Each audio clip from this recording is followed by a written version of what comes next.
Hi everyone, I've just brought another video for you guys, so let's get started without further ado. Also, remember to like and comment. Tell me which manhwa you'd like me to cover next. Let's do this. Mr. Chen watched as the delivery men confirmed the operation's success. 100 buckets of fried chicken had arrived punctually, according to his strict requirement. The delivery list seemed endless. Ribs, fish, and various delicacies were unloaded by dozens of employees, filling the warehouse with a monumental feast. Coolly, the young man dismissed the team. As they left, his mind focused only on the countdown. In less than a month, the world they knew would cease to exist. The workers left whispering about the rich client's extravagance, calling him a hungry ghost. They had no idea that money would soon lose all value. An ironic smile appeared on the young man's face. He knew that most of those people, oblivious to the cruel fate, would soon become part of the apocalypse's macabre statistics. As soon as he was alone, he locked the heavy warehouse door. It was crucial to ensure that no one interfered with his final preparations. Faced with the stacks of boxes, a sense of triumph washed over him. Being surrounded by so many resources brought a comfort and security he hadn't felt in a long time. Without wasting time, Chen invoked his power. An ethereal energy began to flow from his hands, ready to process every gram of food. As he stored the roast duck in his dimensional space, the memory of extreme hunger struck him. In his past life, scarcity had been his greatest torment during the end times. Memories of the bloody future flooded his mind. He recalled the exact moment when humanity collapsed and the zombie plague took over 80% of the population. In that hellish scenario, survival was a brutal lottery. Only a tiny fraction of the population would withstand the initial massacre to awaken supernatural powers. Among the few survivors, physical, elemental, and mental abilities emerged. They were the new weapons needed in a desperate war for existence, but he had hit the jackpot. Amidst the chaos, Chen had awakened a spatial attribute ability, something extremely rare and coveted. That power had given him a legendary title in his previous life. He had become the Sovereign of the Void, an entity capable of manipulating reality itself around him. However, fear had made him fail. He hid for so long that, in the end, only he remained in a world dominated by monsters, with no other living humans. The memories of the end were vivid in his mind. Chen recalled a destroyed world, buried under the weight of despair and ruin. In that previous existence, the young man had reached his absolute limit. He no longer had any will to continue fighting in that hell. The protagonist then closed his eyes, ready to accept the eternal silence and the end of all his suffering. However, instead of death, he felt an abrupt shift in reality. His consciousness suddenly awakened. Chen Luo got out of bed, stunned and in disbelief. Against all odds, he realized that he had returned to the past. The young man checked the date immediately to confirm. It was real. Fate had given him a second chance before the global catastrophe began. Although his combat powers had disappeared with the regression, Chen discovered something crucial. The dimensional storage from his past life was still with him. In that dark future, food would be the most valuable resource. The protagonist knew that, with this preserved ability, survival would be within his reach. Furthermore, that dimension had the property of stopping time. Any food stored there would remain fresh indefinitely, an invaluable strategic advantage. Chen Luo smiled, feeling confidence return. He decided right there that he would not let this divine opportunity slip through his fingers. As he walked absorbed in his preparation plans, something interrupted his train of thought. The phone in his pocket vibrated. Upon answering, the young man was greeted by an angry voice on the other end, demanding his immediate presence in the office to demand explanations. It was his uncle. Chen's gaze darkened instantly. This time he promised himself that he would not be the naive victim he had been in the past. Upon arriving at the corporation's headquarters, the confrontation began before he even entered. The authoritative voice aggressively questioned his recent actions. The relative was livid and incredulous. He confronted Chen Luo about the sudden liquidation of a fortune in shares for a value far below the market, without understanding the real reason. The uncle completely lost control, slamming his hand on the table in frustration at the absurd spending. He demanded immediate answers about the fate of the company's fortune. He mocked his nephew, asking sarcastically if someone was threatening him to waste so much money, or if he was going through difficulties. Chen Luo, however, remained indifferent to the relative's emotional outburst. He simply rested his head on his hand, showing absolute boredom. Calmly, the young man clarified that no one had coerced him. The decision to spend that massive amount had been entirely his.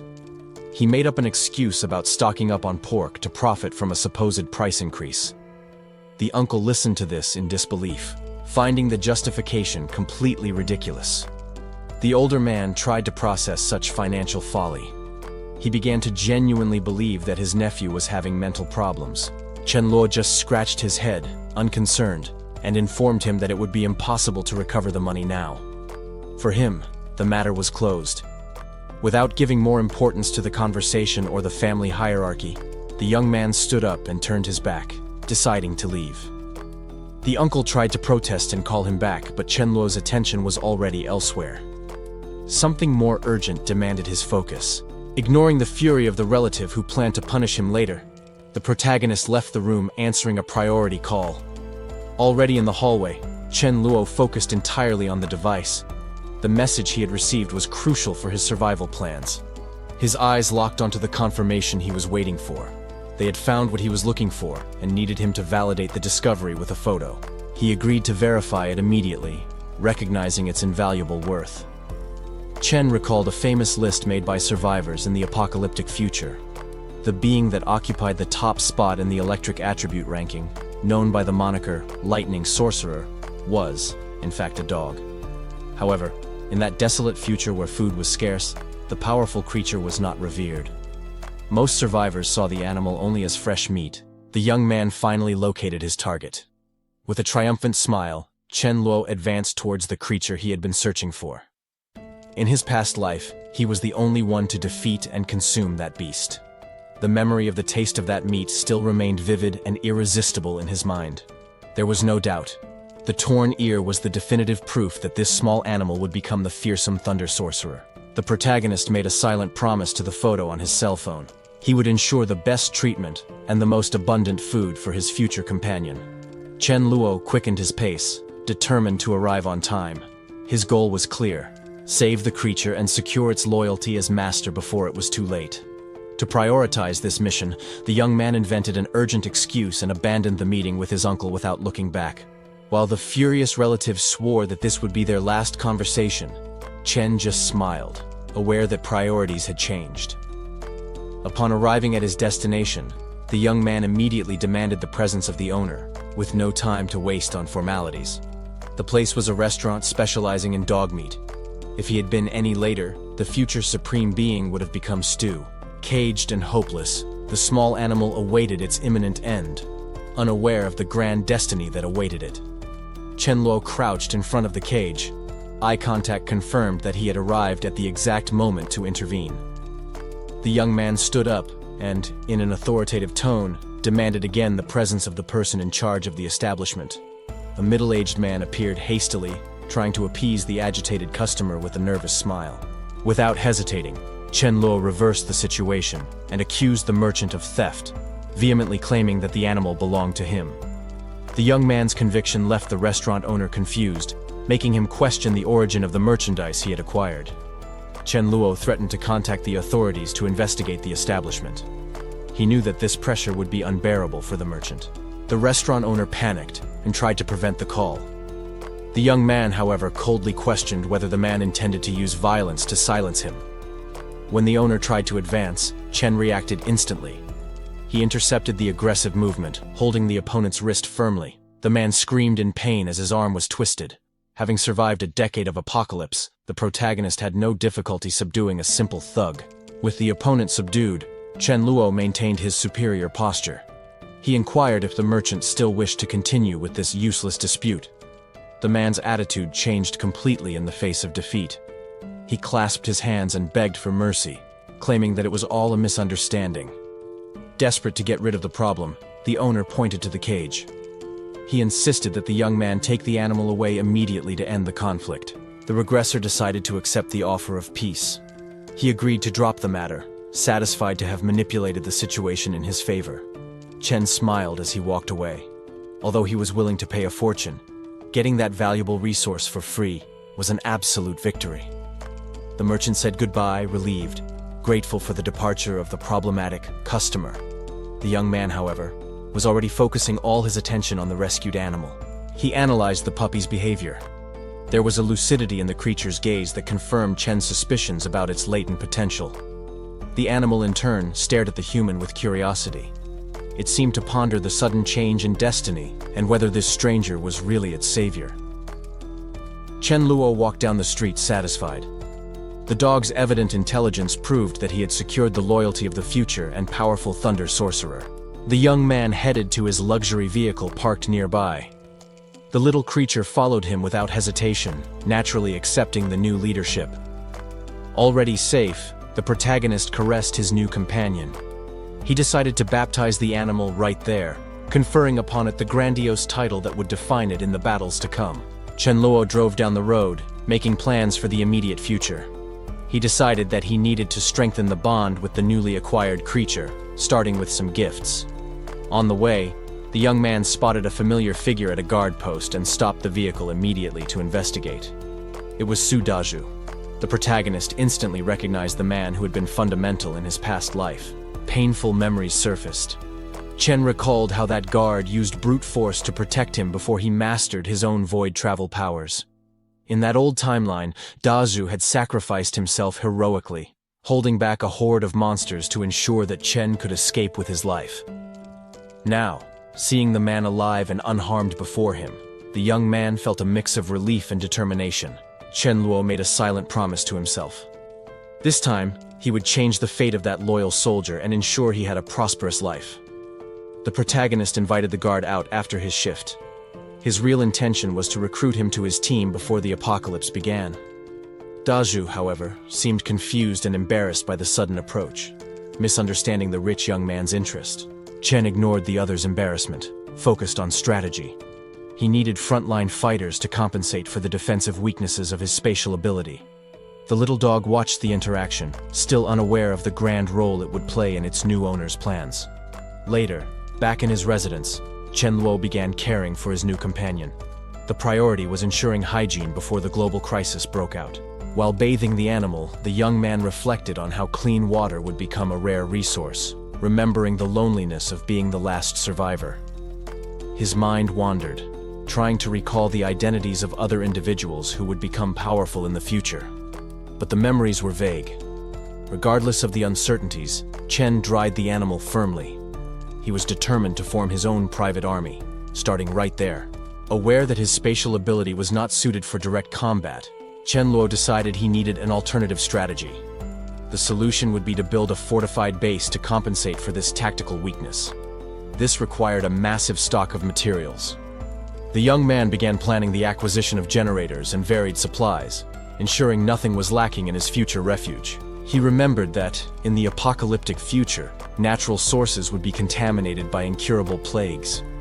Survivors would have to rely exclusively on purified rainwater to avoid dying from poisoning. Suddenly, a lapse in memory hit him hard. Amid so many logistical preparations, he had completely forgotten to order a batch of high-voltage electric batons. The puppy was startled by the sudden jolt, but Chen Luo quickly reassured it. Those brutal weapons would only be used against the zombies to come, never against his new companion. The protagonist knew, from experience in his past life, that those shock batons were the most effective tools for self-defense during the initial phase of the cataclysm. Without wasting time, he picked up his cell phone to resolve the issue immediately. He needed to select the models carefully and define the exact location for the delivery of the armaments. Later, Chen served a meal to the animal. He watched the little companion's voracious appetite and gently advised it to eat slowly, so it wouldn't choke on the meat. The young man made a solemn promise to his new friend. Thanks to his dimensional space, he would ensure that they both had full bellies every day, regardless of the external chaos. To his amusement, Batata tried to mimic the human posture of sitting while eating. The intelligence demonstrated by the creature confirmed that this was not, in fact, an ordinary dog.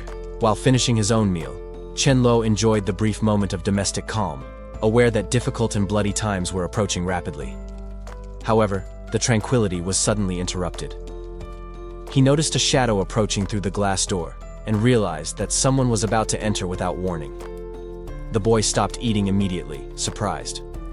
The unexpected visit caught him completely off guard in such a casual and intimate moment. The woman entered confidently and introduced herself as Ma Yu. Her imposing presence there indicated a professional commitment that had been completely neglected by the host. Chen Luo stood up, visibly embarrassed by his forgetfulness. Too focused on stocking resources to survive the apocalypse, he had erased from his mind the class scheduled for that afternoon. Chen Luo seemed carefree, but Ma Yu couldn't understand his motivations. She questioned internally why someone would pay a fortune just for those simple lessons. His relaxed attitude made her suspicious.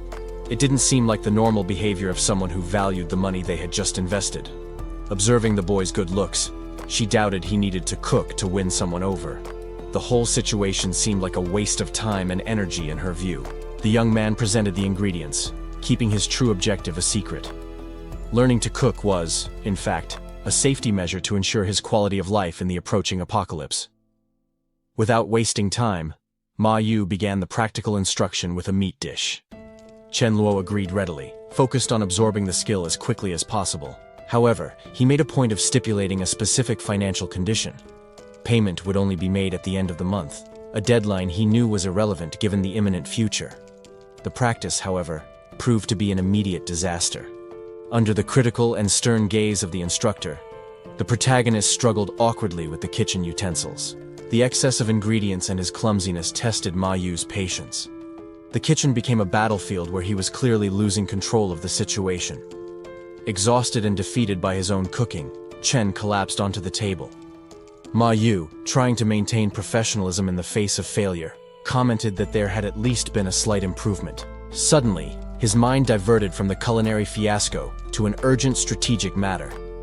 He recalled two crucial figures he needed to contact: the Milling and Millie sisters. They were names that carried great weight in his memories from his past life. The older sister was destined to awaken a devastating firepower and become a legend among the survivors. Chen Luo observed Ma Yu, connecting the dots silently. Her presence there could be the fundamental link to reach those future powers before it was too late. With the class over, Ma Yu said goodbye, leaving the apartment. She left without imagining the strategic importance that her existence had in his complex plans. Alone again, the young man's gaze became cold and calculating. He needed to ensure that all the pieces were in the right place before chaos took over the world. Chen Luo watched Ma Yu leave. He knew that woman was just the key to achieving a much larger and more valuable goal. The young man's focus shifted instantly. His plans now revolved around two legendary figures from the future he needed to recruit. He recalled the Milling and Millie sisters. In his past life, that duo possessed a combat power that no one dared underestimate. The older one was known as Blood Rose. The protagonist knew her spiritual flames would be devastating against any enemy. However, the younger sister, Millie, was even more vital. As a super user of the light attribute, rumors said she even mastered resurrection spells. Ambition took over Chen Luo. He decided at that moment that he wouldn't choose just one. He would bring both sisters onto his team. The boy acted immediately, remembering an old saying: to win someone's loyalty, the fastest way was through their stomach. He accessed his memories about their preferences. Milling had a weakness for spicy Sichuan cuisine and grapes. Meanwhile, the youngest adored fish and stewed meat. Chen Luo concluded he needed to stock up on large quantities of these specific delicacies ASAP. Later, the protagonist assessed his defense equipment. The armor he had ordered seemed robust and offered the necessary protection. He wielded the new weapon, satisfied with the result. That shock lance would be able to electrocute hundreds of zombies without difficulty. Continuing his preparations, Chen Luo bought a heavy truck outright. The quick and generous transaction left the seller impressed. However, anxiety struck him that night. The young man tossed and turned in bed repeatedly, unable to find rest. He reflected that, even if the end of the world didn't occur, the financial loss would be irrelevant. But the memories of the apocalypse's cruelty were too real to ignore. Days passed until the end of the month. While awaiting the inevitable watching TV, the phone rang, bringing the voice of a known relative. Chen Luo answered the phone with the tranquility of someone who already controlled the situation, listening attentively to the voice on the other end. While the conversation flowed, the young man absent-mindedly played with a coin between his fingers, calculating the time he had left. He agreed with the proposal, but his smile hid plans that the person on the line would never imagine. With a decisive gesture, the protagonist instructed his interlocutor to wait at home, promising to go there personally to resolve everything. Chen Luo suggested they also invite Brother Fei, ensuring that all the pieces were gathered in the same place. However, upon hanging up, his expression darkened. He knew that, without his intervention, the fate of those two would be certain death in the imminent apocalypse. Already inside the prepared vehicle, the young man warned his canine companion not to run away, prioritizing the animal's safety. Suddenly, Chen Luo's gaze fixed on something familiar outside the window. It was Su Dazhu, standing guard on the street with his usual rigid and disciplined posture. The protagonist recalled that his friend had survived alone in his past life. But, as sworn brothers, he felt he should offer advice this time. Chen Luo stopped the car next to the security guard and made up an excuse about a bad feeling to justify his sudden approach. With urgency in his voice, he made Su Dazhu promise to stay in a safe and alert location at exactly 9 o'clock. Meanwhile, in a luxurious residence on the other side of the city, Chen Luo's financial movements were the main topic. The son questioned his father about the refusal of the investment, not understanding why they would reject what seemed like easy money. However, the patriarch suspected a trap, believing that Chen Luo was desperate for quick money and acting like an addicted gambler. Two men spoke in low voices, agreeing that caution was still necessary given the family's recent financial circumstances. The host greeted Chen Luo with a wide smile, joking about his own cowardice, while, greedy, he reminded the young man to share the profits from the cryptocurrency investments. Time was running out. Chen Luo returned the hug coldly. He promised extravagant gifts if he became rich, knowing perfectly well that those promises would never need to be fulfilled in the new world to come. Ignoring social etiquette, the protagonist focused entirely on the food, devouring the meal urgently, as if it were the last of his life. The relatives watched in awkward and confused silence, unable to understand the reason for that desperate hunger in the middle of a formal dinner. The strangeness was interrupted when they noticed the absence of an employee. The father, worried, ordered his son, little Fei, to check if she was sick. Chen Luo stopped chewing instantly. His gaze became sharp and calculating. He knew exactly what that supposed illness meant. Doomsday had arrived. Chen Luo stood up and offered to accompany his cousin on the check, hiding his true intentions under a mask of helpfulness. The tension increased in the dark hallway as a hesitant hand turned the doorknob, unaware of the horror that awaited on the other side of the door. The scene inside was grotesque. The maid, now transformed, was crouched on the floor, feasting on someone else's flesh in the middle of a pool of blood. Sensing new intruders, the creature turned abruptly, revealing its monstrous face before lunging at the door with murderous fury. Panic overwhelmed the cousin instantly. He slammed the door shut to block the monster, screaming in terror at the amount of blood he had just witnessed. While the other trembled with fear holding the handle, Chen Luo watched the scene with a disturbing calm, showing no surprise at the chaos. With cruel logic, the young man questioned why they were blocking the view. He reminded his terrified cousin that their mission was precisely to check the situation, urging him to open the door. Before his cousin could react to that insanity, Chen Luo acted. A quick and brutal electric shock to the back of the neck knocked the man down, sealing his fate. Chen Luo assured his fallen cousin that death would not come quickly. He planned to prolong the suffering far beyond a simple electric shock. Panic settled into the room. The only possible reaction for those near the door was to desperately try to hold on in the face of the unfolding horror. The protagonist decided it wasn't worth getting his hands dirty now. Watching his relative be devoured alive by the creature seemed like a much more fitting and interesting punishment. While the young man maintained a chilling coldness, his uncle finally understood the danger. The older man's initial shock quickly turned into furious indignation. The uncle tried to confront him with shouts, but Chen Luo was not intimidated. On the contrary, the young man challenged his relative to test the strength of his newly acquired powers. The older man's courage vanished in an instant.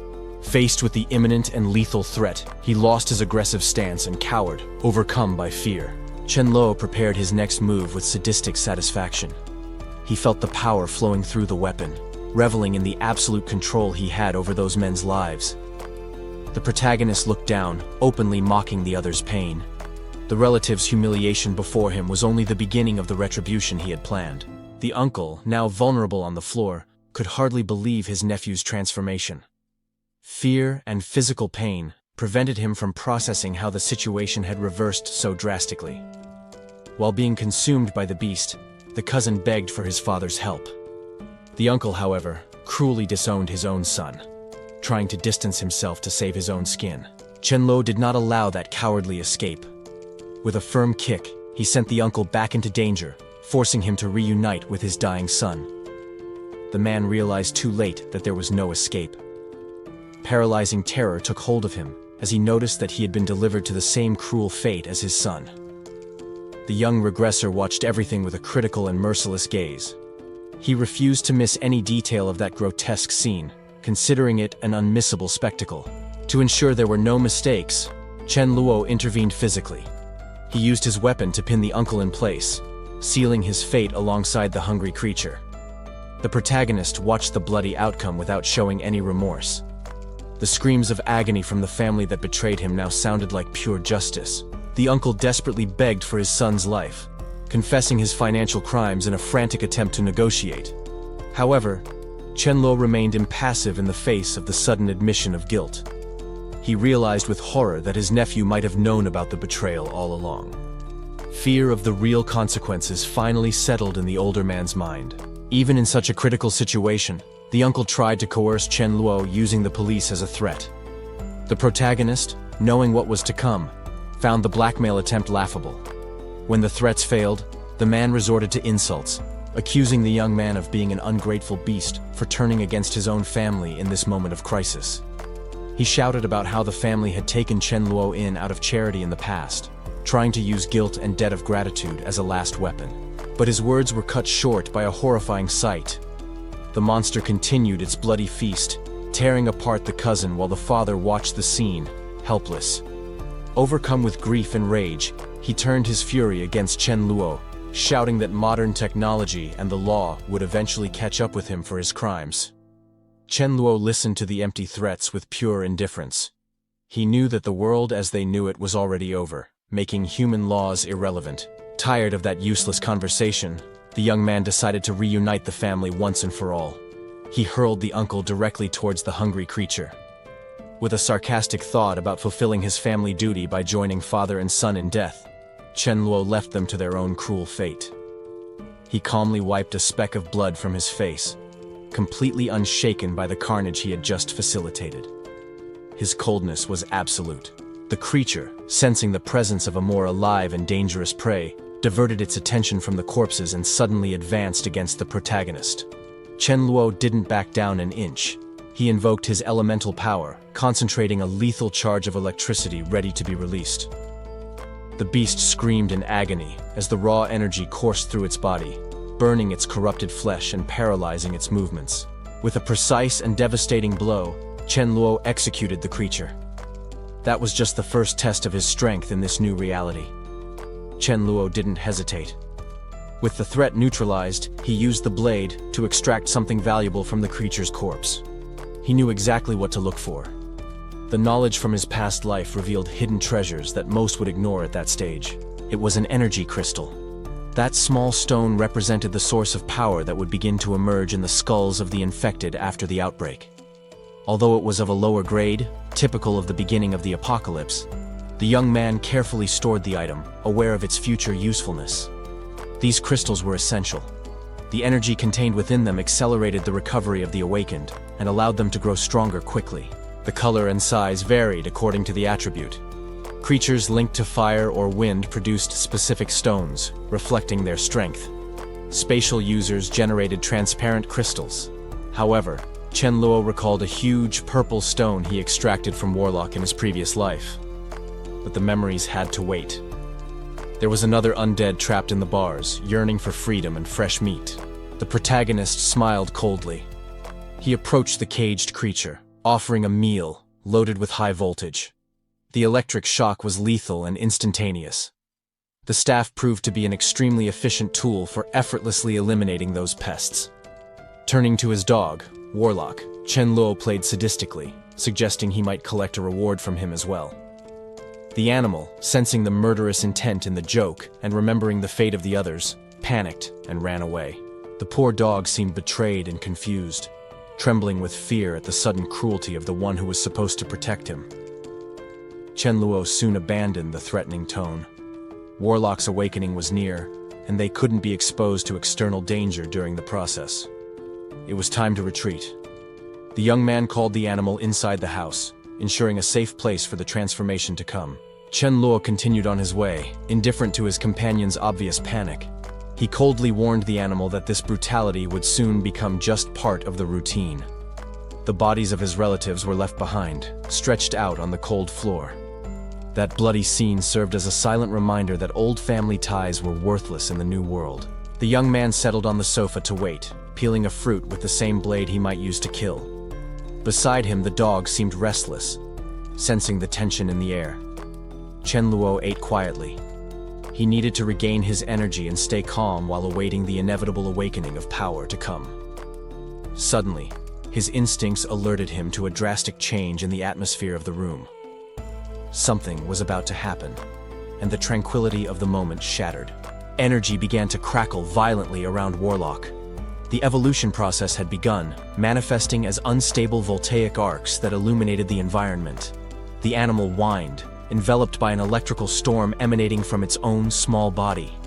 The raw power was too intense to be controlled at that initial stage. The discharge was chaotic and hit Chen Luo head-on. He realized with painful irony that he had become the first victim of his own dog's new powers. When the explosion ceased, the dog fainted, exhausted. The protagonist knew that the intensity of that manifestation was a positive sign. The strength of a superpower depended on how early the awakening occurred. He resumed his snack, calculating. That animal was destined to become a legend among users of the electric attribute, and Chen Luo hoped that the creature's intelligence would evolve along with its strength. However, his strategic thoughts were suddenly interrupted. A sharp, sudden stab pierced his senses, freezing him in place. The fruit fell from his hands as he grabbed his head in agony. The pain was excruciating, as if his skull was being split in half from the inside out. The world around him seemed to distort and darken. The intensity of the moment caused his consciousness to waver, plunging him into a brief abyss of suffering. The surge passed as quickly as it came, leaving him gasping on the floor. Chen Luo caught his breath, realizing that he had crossed the threshold of his own transformation. He focused his will, manifesting pure energy in his hands. Unlike the emptiness of his past life, now he possessed the means to ascend and dominate that chaotic future. Chen Luo instructed his companion to control the wild electrical discharge. The dog needed to learn to concentrate all the power within itself. The next command was practical and direct. Aim and fire all that accumulated energy at the designated target. Warlock seemed to understand the gravity of the order, processing his master's combat instruction. As he watched, the protagonist assessed his own state. Creating a spatial sphere had already drained a quarter of his vital energy. In addition to the high cost, the current destructive power was mediocre. He knew there was an immense hierarchy of power to reach the king level. Chen Luo recalled that, in his previous life, he had reached that top, becoming a powerful and feared entity. However, that strength was meaningless. He lived without supplies, without company, and without any purpose beyond an empty and lonely survival. The young man pushed away the dark thoughts of the past, focusing on the strategic opportunity that this new chance offered him. He did the mental calculations quickly. He would need to absorb about 20 crystals to ascend to grade 2 of superhuman. Returning to training, Chen instructed Warlock to channel the energy specifically into his throat for a charged attack. The dog released the power all at once, causing a concentrated explosion on the ground that proved the effectiveness of the technique. Proud, the owner stroked the animal's head. The training was over. Now the goal was to secure the food stocks in the cold storage. The pair left immediately, parking the luxury vehicle upon arriving at the planned destination. Upon seeing a group of undead, Chen Luo felt no fear. He smiled confidently, seeing in those creatures only the crystals needed for his evolution. Preparing his equipment, the survivor signaled to his canine partner. It was time to start the hunt and collect the resources. Chen Luo instructed his canine companion on the combat tactic. The objective wasn't direct confrontation, but using agility to lure the horde and create openings. The presence of the undead was suffocating. Their predatory instincts reacted immediately to the intruder's movements. The plan went into action. While the protagonist fended off the monsters with precise strikes from his staff, the dog advanced to provide support and confuse the enemies. However, the animal's inexperience took over. The little dog miscalculated the attack and passed right by the target, becoming visibly confused by his own mistake. Chen Luo acted quickly to correct the failure. He pointed into the distance, ordering his partner to keep running to maintain the distraction and not get surrounded. With the zombies now focused on the fast bait, the young man took advantage of the opening. He moved away momentarily, confident that the dog's agility would keep him safe. The destination was a luxury supermarket. Upon entering, the survivor ignored the corpses on the floor, focused only on the promise of high-quality goods from that upscale neighborhood. Without wasting time, he invoked his power. Spatial energy began to spin and distort the air between his fingers, ready to devour the store's stock. The Sovereign of the Void didn't hesitate to take what he needed. With a simple gesture, he activated his ability to loot everything useful on the shelves. The harvest was extremely productive. While eliminating any remaining threats, he accumulated fruits, snacks, and the precious energy crystals extracted from the fallen monsters. The young man stretched, satisfied with the work done. The immense capacity of his dimensional subspace was an unfair advantage that made the logistics of the apocalypse almost trivial. His attention, however, turned to the outside. He realized that his little ally was returning from the bait mission, bringing with him the danger he had attracted. The little dog seemed frustrated and dejected. He internally questioned why his efforts were ineffective, while his master eliminated enemies with such ease. Chen Luo consoled the animal, explaining that strength would come with time and patience. While stroking his companion's head, he casually dispatched the remaining zombie with his powers. The words of encouragement had an immediate effect. With renewed spirits and a wagging tail, the loyal partner was ready to head towards the next objective. Chen Luo realized that the way back to the warehouse was blocked. He decided to deal with the obstacles alone, ordering Warlock to step aside to patrol and stay safe while he cleared the area. Before he could advance, a distraction arose. Through the rearview mirror, the protagonist noticed a vehicle approaching rapidly, with the driver shouting desperately to get his attention. The other driver pulled up alongside the car, his face pale with fear. He sought confirmation for the nightmare unfolding, asking if this was really the end of the world. Panic took over the stranger, as the reality of the situation settled in. The simple mention of the word apocalypse seemed too heavy for him to process at that moment. Trying to disguise his terror with a forced smile, the man proposed an alliance. He suggested they join forces, believing they would have a better chance of surviving if they watched each other's backs. Chen Luo, however, had no interest in carrying dead weight. With absolute coldness, he rejected the offer immediately, leaving no room for negotiation. The direct refusal shocked the driver. He shouted in protest, unable to understand how someone could refuse mutual aid in the face of an imminent catastrophe. Ignoring the stranger's indignation, the protagonist accelerated. He left the other car behind, prioritizing his own objectives and the precious time he couldn't waste. As he drove, Chen reflected on his criteria. Although he planned to recruit subordinates, he sought only the elite. His supplies were vast, but not infinite, requiring caution in choosing allies. His thoughts were interrupted as he approached his destination. A click of irritation escaped his lips as he noticed the problem ahead. The only access route to the warehouse was completely obstructed. A group of undead blocked the passage, making it impossible to proceed with the vehicle. Chen Luo got out of the car, preparing for combat. Since the road was closed, he decided he would force his way through, channeling his power for the battle. The attack was quick and lethal. With precise movements, the young man began to eliminate the creatures, tearing them apart before they could offer any real resistance. More monsters emerged, jumping from all directions. The protagonist maintained his firm position, wielding his weapon and awaiting the next wave of attacks with deadly calm. One of the creatures tried to surprise him from behind. Chen Luo blocked the blow effortlessly, mocking the monster's primitive attempt at an ambush. Chen noticed the imminent attack on his back. Even with danger approaching, the protagonist maintained a calm smile.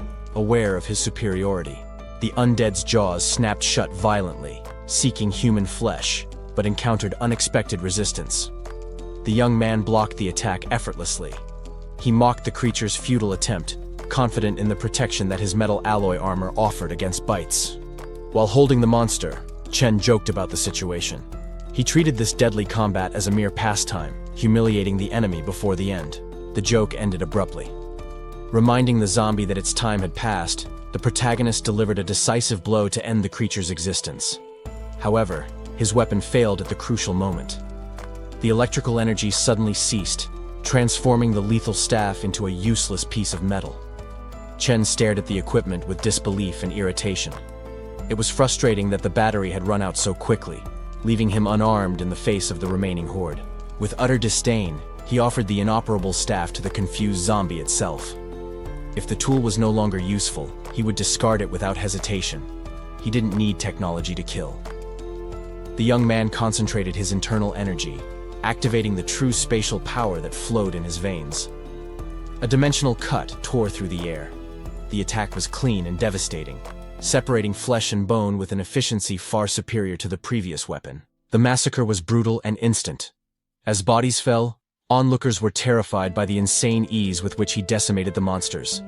The small dog watched uncomprehendingly, while the other survivors questioned the stranger's motives, judging him cold and calculating. Ignoring their distrust, Chen invited the animal inside. He was eager to demonstrate the true potential of his modified vehicle. The survivors, however, coveted the armored truck. Greed outweighed gratitude, and they began plotting to steal that valuable resource. However, hesitation arose when they noticed a crucial detail. That man wasn't just driving a mobile fortress. He himself wore impenetrable armor. Chen Luo wasted no time looking for keys.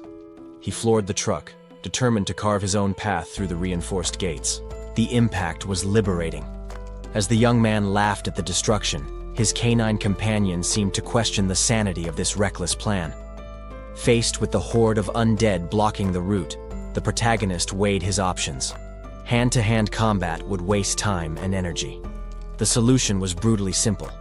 He kept his foot on the gas, turning the heavy vehicle into a weapon that crushed everything ahead. From atop a nearby structure, survivors watched the carnage. The violence of that arrival left the group stunned. Initial despair turned into opportunity. They considered asking the unknown driver for help to escape this infested location. However, hesitation soon surfaced. Blindly trusting someone capable of such brutality seemed risky to the trio. Observing the now cleared courtyard, the group's dynamic shifted. The idea of cooperation began to give way to more selfish thoughts. Fear was replaced by greed. They realized the newcomer wasn't just a ride, but a source of resources. One of them noticed Chen Luo's equipment. The sophisticated armor the young man wore indicated he possessed high-value items. The protagonist confidently stepped out of the vehicle. He seemed unconcerned about the hostile environment around him. Greed overcame prudence. The group decided that, instead of asking for help, they would try to ambush and rob the stranger who invaded their territory. Ignoring the threat above, Chen Luo used his skill. He calmly extracted energy crystals from the corpses he had just run over. The woman from the group came down to approach him, feigning gratitude. She tried to maintain a friendly facade, acting as if he had intentionally saved them. Chen Luo, however, remained cold. He ignored the thanks and demanded to know if there was anyone else alive besides the three he had detected. The group's gratitude was short-lived. As soon as they felt safe, the survivors shifted their stance and restrained the young man, believing they were in control. Chen Luo wasn't surprised by the betrayal. He knew very well that the apocalypse only removed social masks and exposed human rot. The woman turned her attention to the animal. They didn't see the dog as a companion, but just as another resource to be exploited. However, they underestimated their prey. The protagonist smiled, as this was the perfect excuse to test his newly acquired powers. The reaction was explosive. Chen Luo unleashed his energy and struck the traitors with a speed that ordinary eyes could barely follow. In moments, the men were on the ground, incapacitated. The woman was left alone, paralyzed by the shock of seeing the brutal reversal of the situation. The young man advanced without hesitation. He made it clear with his cold demeanor that there would be no mercy or special treatment for her. panic gripped the survivor. Realizing the fatal mistake they had made, she desperately tried to flee from that monster in human form. A cruel smile appeared on Chen Luo's face. He had already discarded the naive pity of his past life. The loyal guard dog understood his owner's intention. The black beast intercepted the fugitive with a precise leap before she could escape. With the nuisances eliminated, the real harvest began. The duo looted everything of value, stocking meat and supplies in the dimensional space. Satisfied with the spoils, they left in the vehicle. The dog seemed proud of the work done, enjoying the ride. As he drove through the night, Chen Luo's mind wandered. He found himself thinking about the fate of his former ally, Su Dazhu. Suddenly, the headlight illuminated an obstacle. A solitary figure stood in the middle of the road, blocking the vehicle's path. The protagonist immediately analyzed the stranger. There was something hidden under the man's clothes, suggesting this encounter wasn't accidental. Chen Luo sensed something wrong with the road ahead. His instincts, sharpened by the experience of his previous life, alerted him immediately. A man emerged from the darkness, positioning himself in the middle of the road to block the truck with his arms open. The stranger shouted threats, demanding that the vehicle stop. He seemed to believe his intimidation would be enough to overpower the driver. Rage and arrogance twisted the bandit's face as he continued to shout his demands. Armed with a piece of metal, the man blocked the road, confident he could rob whoever was driving. Chen Luo watched the scene with disdain. He remembered how people like this acted in the past. Cowards who only talked behind your back, now emboldened by the chaos. The dog beside him, sensing the hostility, became agitated. The protagonist noticed that the animal had understood the aggressor's violent intentions. Taking advantage of the situation, Chen Luo instigated his companion. He whispered a strategic lie, convincing the animal that the bandit planned to devour it. The assailant lost his patience. He raised his makeshift weapon, ready to attack and teach the defiant driver a lesson. Before the man could strike the truck, the dog leaped out, driven by the fury of becoming the main course. The bandit tried to react, swinging his weapon at the animal while reaffirming his cruel intentions with shouts. However, he underestimated his opponent. The dog opened its mouth and unleashed a concentrated blast of elemental energy. Lightning struck the aggressor head-on. The electrical discharge coursed through his body, instantly paralyzing him amidst screams of pain. Chen Luo showed no mercy. He coldly ordered his companion to ensure the enemy's death, not content with just the shock. The young man watched the outcome with satisfaction. In a ruined world, eliminating threats quickly was the only way to survive. The black dog attacked the enemy's throat without mercy. In that new world, any hesitation would result in death, and only those willing to adapt would survive the carnage. Chen Luo drove the heavy truck, ignoring the praise of others. Observers admired his supposed courage, attributing it only to the electric baton, without imagining the true extent of his power. The vehicle maneuvered through the narrow streets of the villa complex. Parking the massive transport was difficult, but a familiar voice soon caught the protagonist's attention from one of the houses. His canine companion barked vigorously. The animal seemed to perfectly understand the urgency of the situation and its role in that chaotic scenario. While the undead chased the survivors, the dog acted as bait. Chen Luo planned to use the Thunder King to lure the zombies back to a strategic position around the vehicle. The young man got out of the truck calmly. He needed to ensure that his transport and the valuable cargo remained untouched by the other humans lurking around. A calculating smile appeared on his face as he watched the horde. He decided not to eliminate all the monsters, but rather to use them as free guards to prevent looters from approaching his supplies. The zombies surrounded the area as planned. Chen Luo felt relieved to see that his return to the past had not created a butterfly effect capable of altering the creature's basic behavior. Some undead fell to the ground, incapacitated by the static electricity. The immediate threat was contained, but the protagonist was looking for something specific among the piling bodies. Sparks flew as Chen Luo grabbed one of the zombies by the shoulders. The dog watched attentively as his owner manipulated the energy around the creature, seeking to contain it without destroying it. From above, the spectators continued to misinterpret the scene. The man next to Ma Yu commented on the power of the weapon, believing that the baton was the only source of the young man's bravery. In the midst of the electrical discharge, the protagonist finally recognized his target. He shouted the name of Da Ju, his former loyal ally, trying to reach the transformed man's consciousness. The woman watching the scene was paralyzed with shock. Upon hearing that specific name, confusion took over her, as the interaction seemed too personal for a simple fight. Chen Luo maintained his confident posture, with the energy crackling under his command. He had regained control of the situation and found exactly who he was looking for in that mess. However, fear spoke louder for the woman on the balcony. She ignored her curiosity and urged her companion to flee immediately. Fearing that the zombie cluster would bring irreversible problems, the protagonist clicked his tongue, showing impatience. Something in his plan or in his memories was not aligning as it should. The image of a young woman seeking his approval flashed in his mind. She seemed obsessed with increasing her affinity with him, no matter the cost. Chen Luo recalled the chaos of his past life. During the original outbreak, his friend Su Dazhu had fled desperately into the interior of that villa area. However, the exact memory failed at the crucial moment.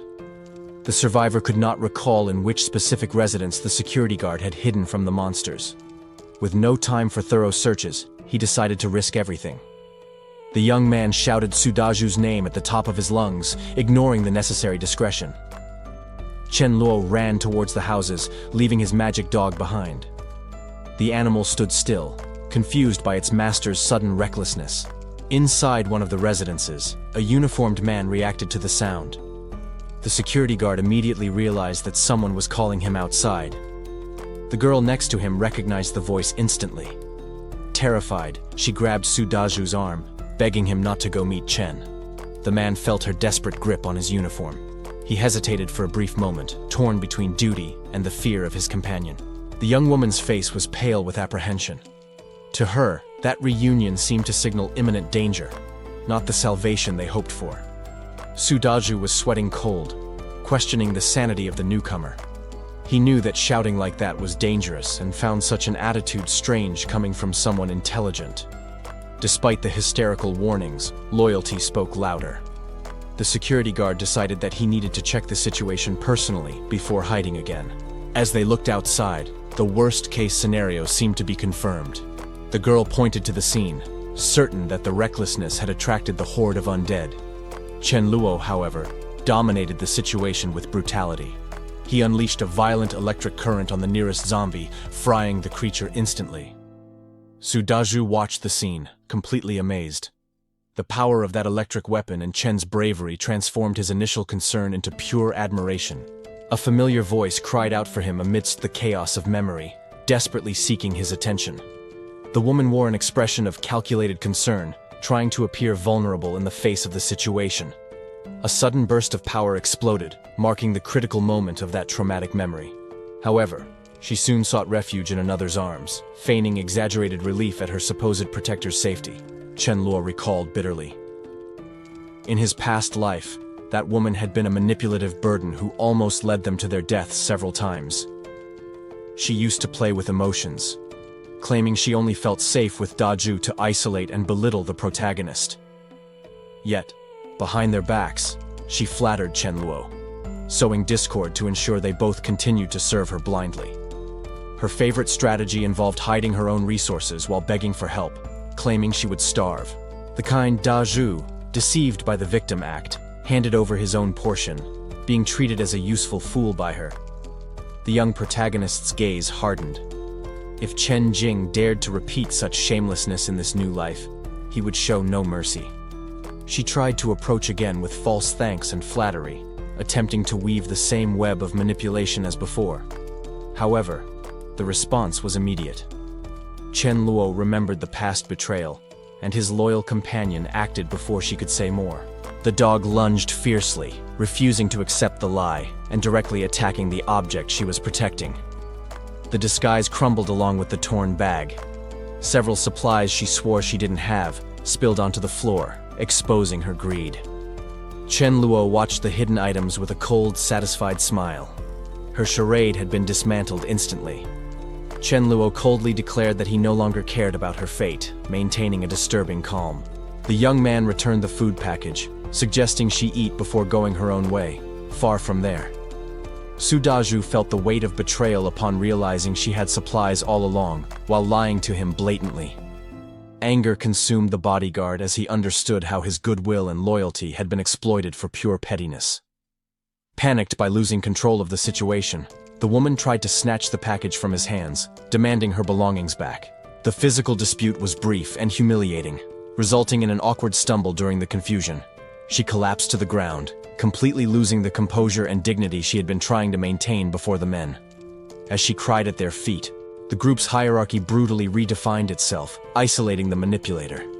Chen Luo watched everything with satisfaction, knowing that exposing that selfish side was essential to breaking his bodyguard's illusions. The protagonist seized the opportunity to whisper a harsh and necessary lesson about true human nature into his ally's ear. He then announced that she would not accompany them, using her own food as an ironic justification for the imminent abandonment. The realization that she would be left behind alone hit the woman like a devastating physical blow. Fear made her plead, begging Chen Luo and Sudaju for forgiveness in a futile attempt to reverse the situation. However, the fake crying and empty apologies did not move the young man, who remained completely indifferent to her theatrics. Ignoring the wailing, Chen Luo ordered Sudaju to begin the final preparations, and the now enlightened bodyguard obeyed without hesitation. Chen crouched down before the animal, holding a blade with a malicious smile. He needed to prepare the ground for what was to come. The dog, sensing its owner's intention, received the order to leave immediately. There was no time for hesitations or sentimental farewells. With the animal out of the way, the protagonist turned his attention to the ingredients in his hand. The real spectacle was about to begin. He presented the strong-smelling mixture to Sudaju and the woman. The pungent odor of garlic filled the air, causing immediate repulsion in the others. Chen explained his plan to use bait to attract the undead. He had meticulously prepared the scene to manipulate the approaching horde. The young man lamented with a cynical smile. Reality, unlike the movies, rarely followed a predictable or fair script for the survivors. Then, he dropped the crucial information.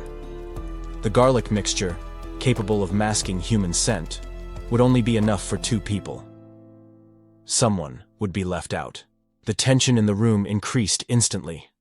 Sudaju and the woman realized the weight of that sentence as the danger drew ever closer. Chen Jing, the woman, paled when the protagonist announced the horde's imminent arrival. Fear began to erode her composure quickly. A metallic crash echoed, confirming their worst nightmare. The iron door was under attack. The time for discussions was over. Without waiting for debate, Chen acted. He poured the contents of the bowl directly onto Sudaju, ensuring his ally's protection against the zombies. The big guy stood still, processing what had just happened. His leader was teaching him a brutal lesson about priorities in the apocalypse. Sudaju looked at the woman, feeling the weight of guilt. He knew that without that olfactory camouflage, her chances of survival were practically nil. But Chen showed no remorse whatsoever. To him, humanity was a privilege that some had already forfeited the right to flaunt. The woman realized the fatal trap she had fallen into, leaving only despair. The protagonist, however, maintained his cold demeanor, defying her selfish logic. The young woman desperately believed that this gesture would guarantee her survival, clinging to the only hope left. However, Sudaju revealed the brutal truth with contempt. The original plan never included sharing the protection with her. Chen Luo watched the scene coldly. In the apocalypse, casual kindness was a fatal weakness he had decided to abandon. The protagonist maintained his unwavering stance. There was no room for hesitation or pity in his calculations for the future. The woman tried to argue that she was deceived, but the young man retorted immediately. He reminded her that the choices that led her there were her own. Chen Luo approached to decree the sentence. He made it clear that, given the situation, her fate was irrevocably sealed. Absolute terror paralyzed the girl. Faced with certain death, any facade of dignity crumbled instantly. The survivor justified his cruelty. She had tried to exploit his brother's kindness, and he would prioritize the lives of his own team above all else. Chen Luo turned his back, determined to leave. He knew that the dead reveal no secrets, and leaving her behind would ensure silence about their abilities. Amid tears, the woman finally understood the extent of the betrayal. The protection she coveted had already been used by the 2 men. Sudaju, although visibly tense with the moral decision, agreed to follow his friend's ruthless leadership. In a final act of desperation, she humbled herself and begged for mercy. She promised to do anything in the future if she was spared at that moment. Chen Luo's gaze remained icy and indifferent. He reaffirmed that her only function now was to die so that they could escape. Realizing that there would be no salvation, the woman's fear turned into pure hatred. She cursed him as the horde of undead approached. The monsters advanced voraciously on the bait left behind. As she was torn apart, her last screams were eternal curses directed at Chen Luo. Chen watched the chaos around him with frustration. He lamented the miscalculation and the bad luck of seeing his home of a decade transformed into that bloody mess. There was no time for Sudaju's grief. The young man coldly ordered the security guard to put aside his shock and help him remove the corpses immediately. Half an hour passed as the pair worked in silence. They dragged the bodies out of the residence, cleaning up the scene of the recent massacre. With the task completed, Chen sat down exhausted on the floor. The physical exertion made him wish he had a maid to deal with those persistent bloodstains. The image of Ma Yu then came to his mind. He considered that the woman would be a perfect candidate, combining good looks with a tireless work ethic. Dazhu returned to the enclosure, still tense and alert. Chen, however, reassured him with a confident smile, promising that there was real food waiting for them. Suddenly, a complete banquet materialized on the table. Steaming, fresh dishes appeared like a miracle in the midst of the apocalypse. The security guard was stunned by the sight. He was sweating cold, unable to understand how that luxurious meal had appeared out of nowhere. Chen touched his temple, indicating that the answer to that mystery lay in a newly discovered mental ability. He lied strategically, claiming to have awakened void-type powers. He explained that, sensing the disaster, he used this ability to stockpile resources preventively. Dazhu accepted the logic, finding it more plausible than the truth about rebirth. Chen sealed the alliance by offering a toast and calling him brother. While they ate, a small black dog took advantage of the generosity. The animal mentally thanked its new master for the food received. Tears filled the creature's eyes. The little animal's gratitude was immense for receiving something as precious as food at that moment.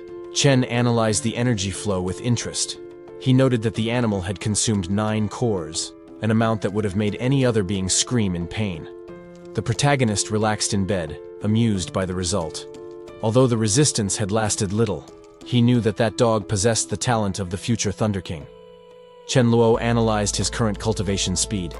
Compared to his past life, where he took a long time to master the Void Step, his progress now was incomparably superior.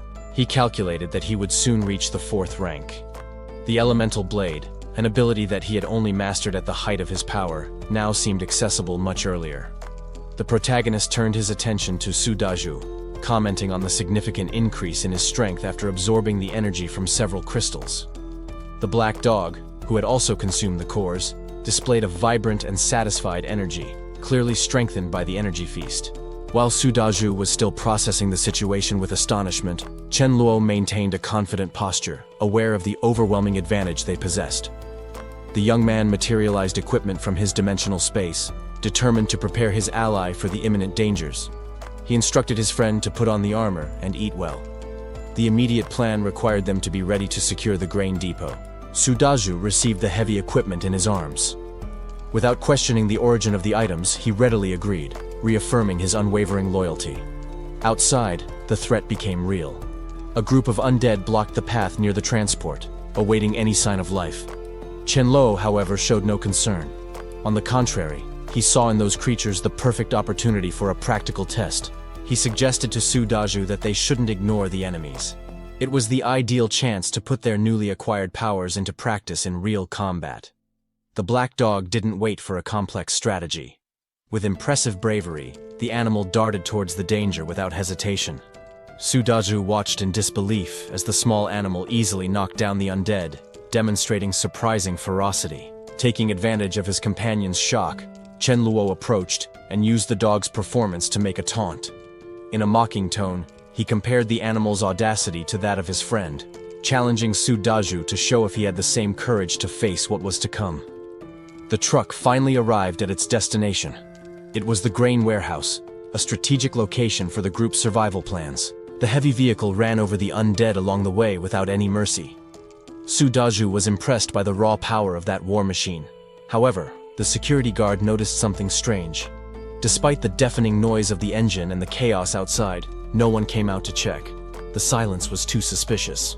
Realizing the implicit danger, the vehicle stopped abruptly in front of the facility. Chen Luo got out of the cab, already equipped with his combat armor.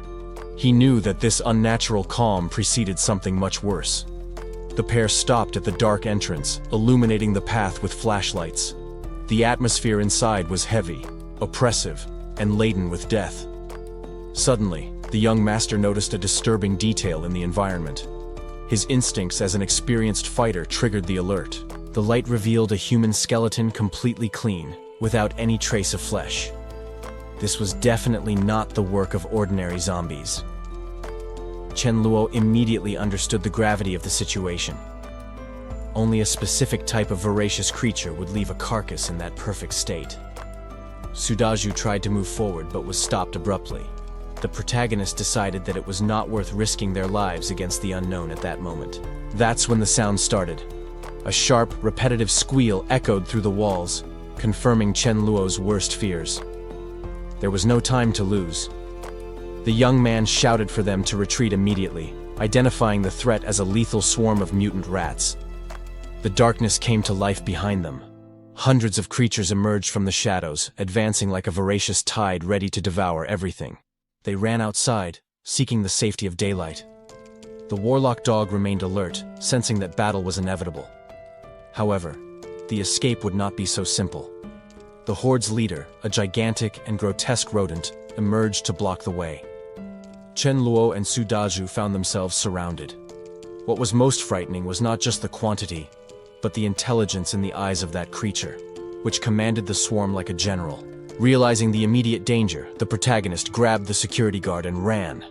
There was no time to fight. Survival was the only priority as jaws snapped at their heels. The escape would not be easy.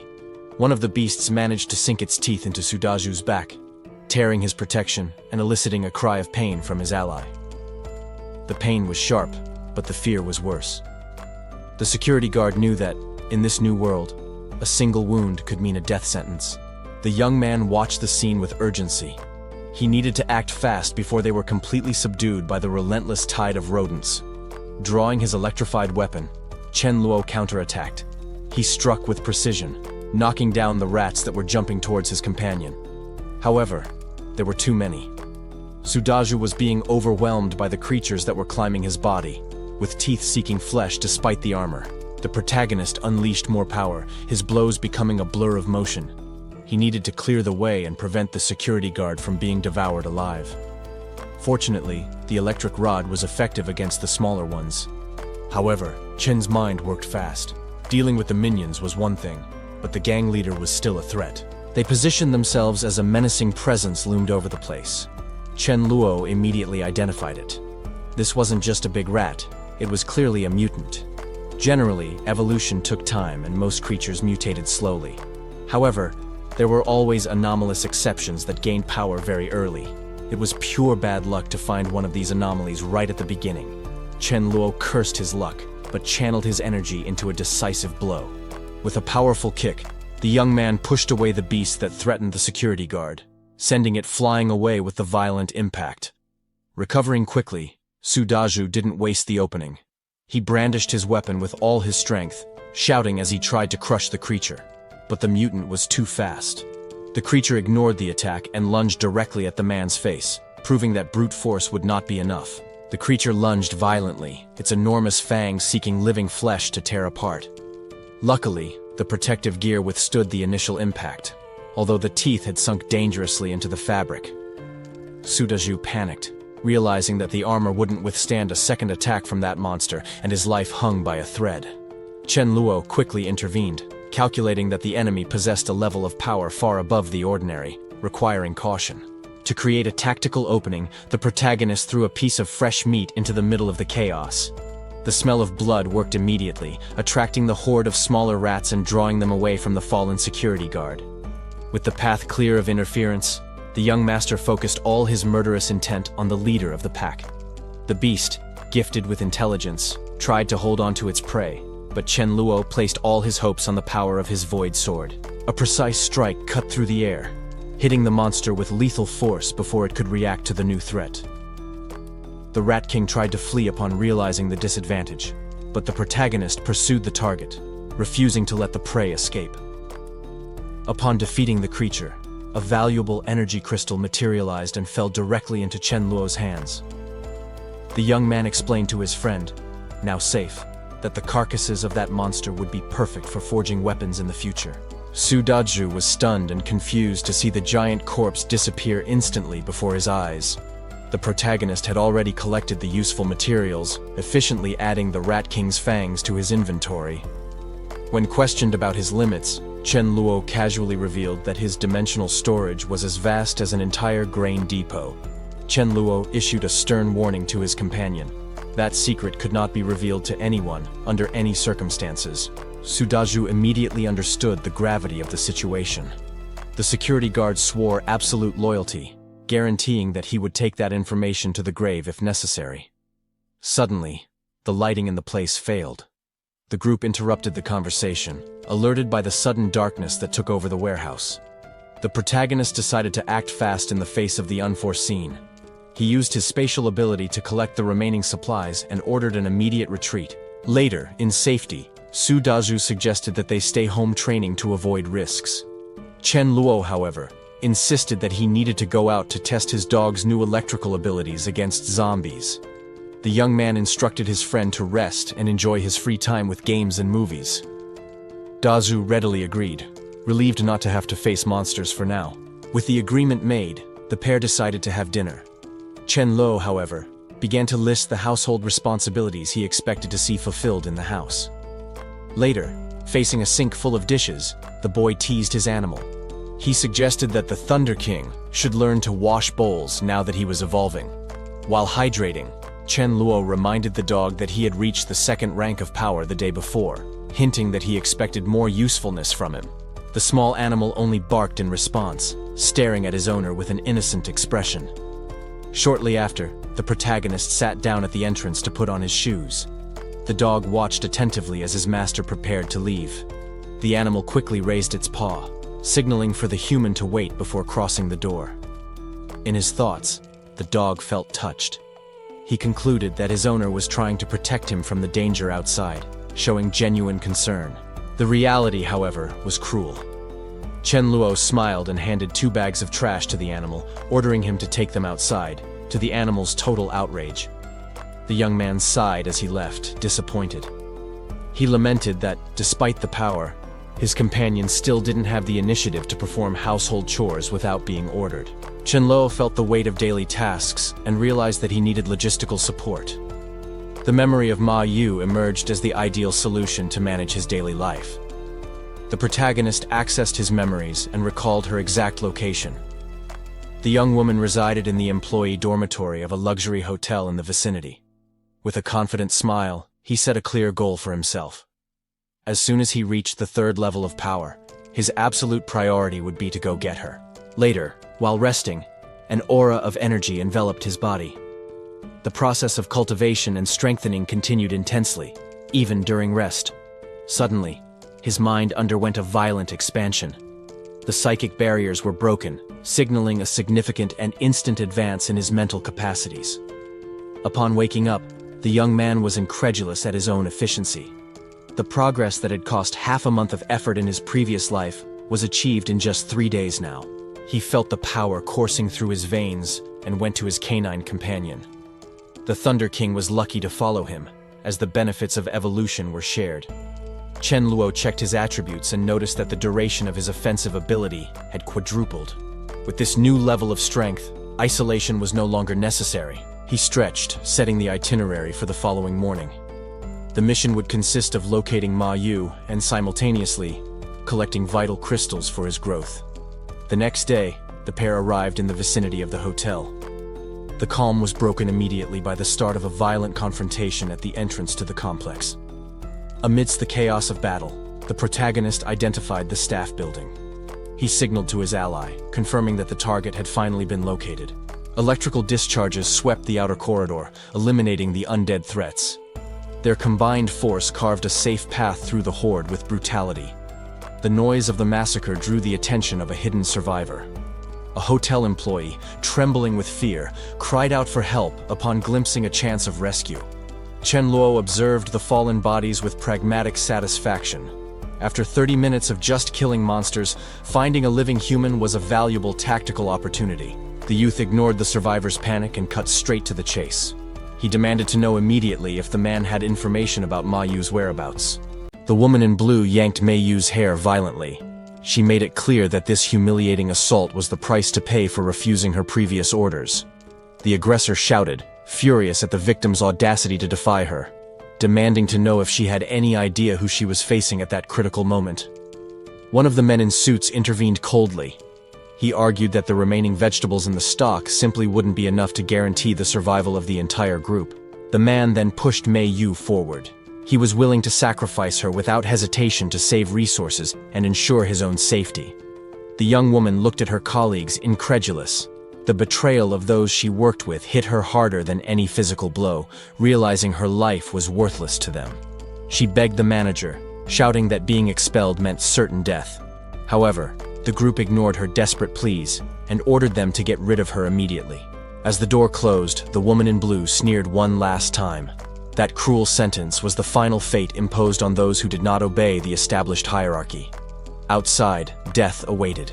Pale and hungry creatures, no longer human, roamed in the darkness in search of fresh meat. Mei Yu fought back tears and panic. She decided she wouldn't give her tormentors the final satisfaction of hearing her cry or beg as she died. Fear gave way to intense fury.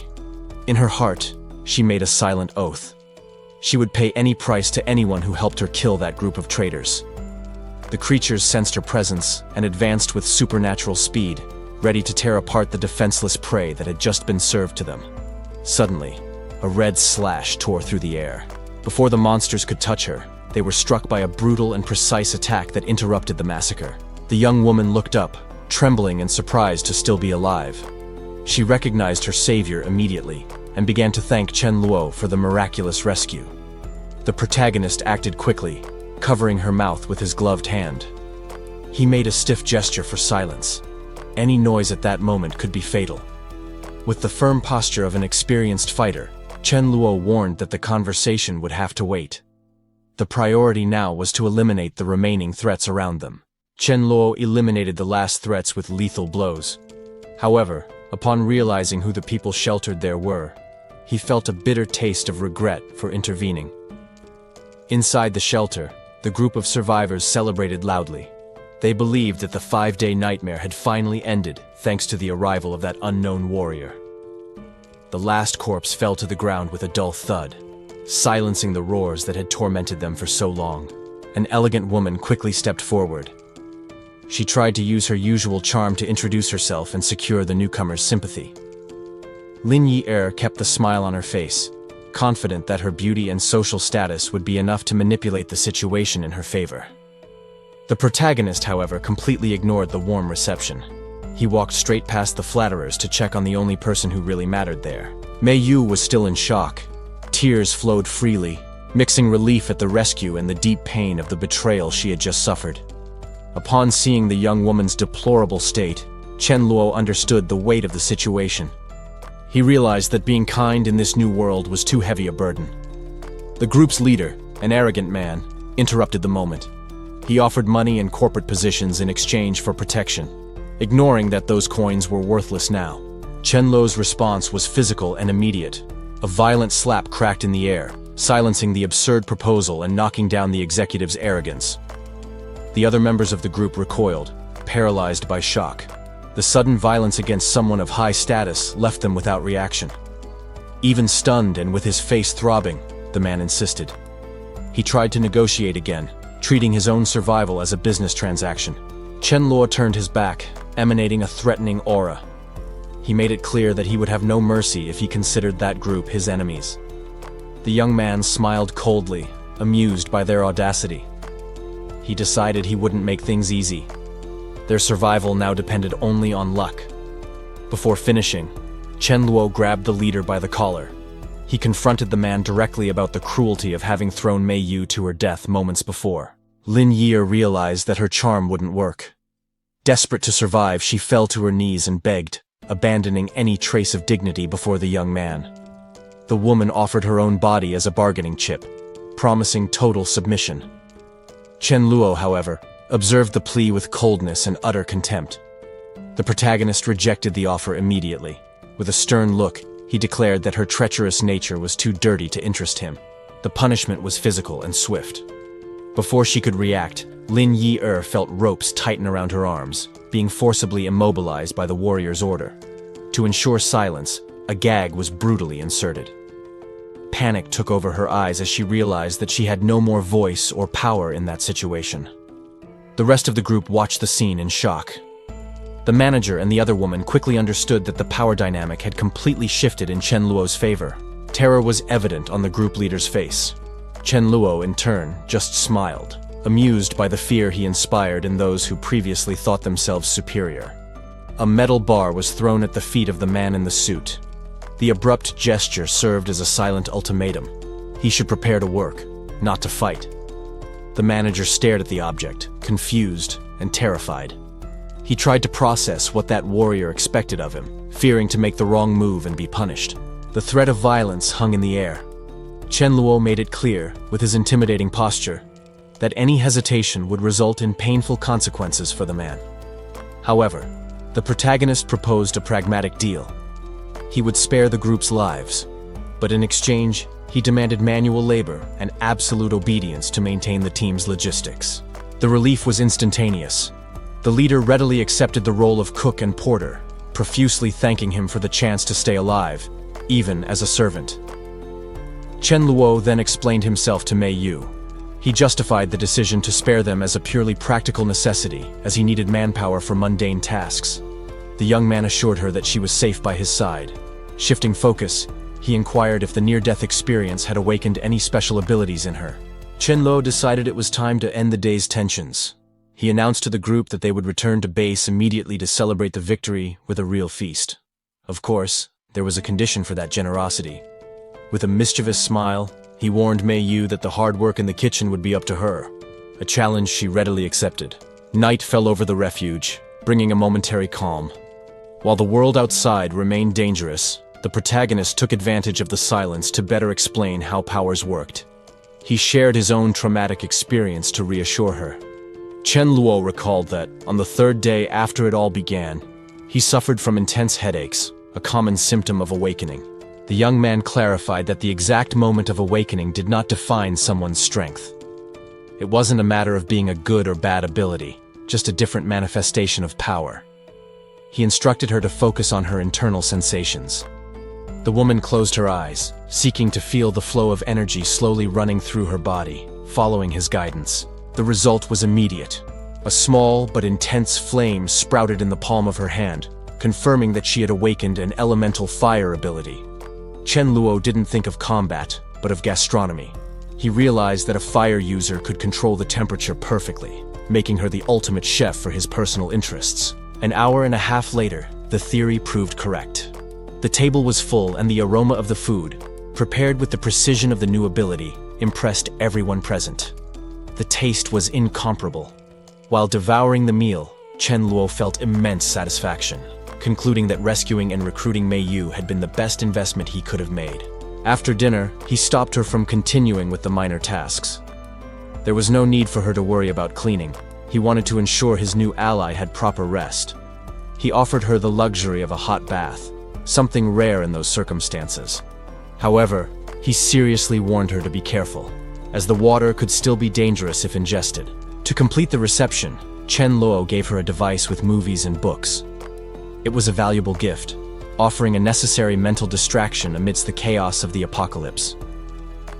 Time passed quietly in the following days. The clear sky seemed to ignore the disaster occurring on Earth, while life in the refuge entered a new routine of preparation. While the world spun outside, Chen Luo focused on his own evolution. The system finally confirmed the fruit of his continuous effort. He had reached the third rank of power. Chen Luo calculated his pace of evolution. That progress was too slow. It would take days to reach the next rank, a time he did not want to waste. 10 days had already passed since the start of the apocalypse. He found himself thinking about the fate of two specific sisters, wondering if they were still safe. Although it wasn't the ideal time to intervene, he decided to check the situation. He needed to ensure that no one else took possession of those two before him. The reason was purely strategic.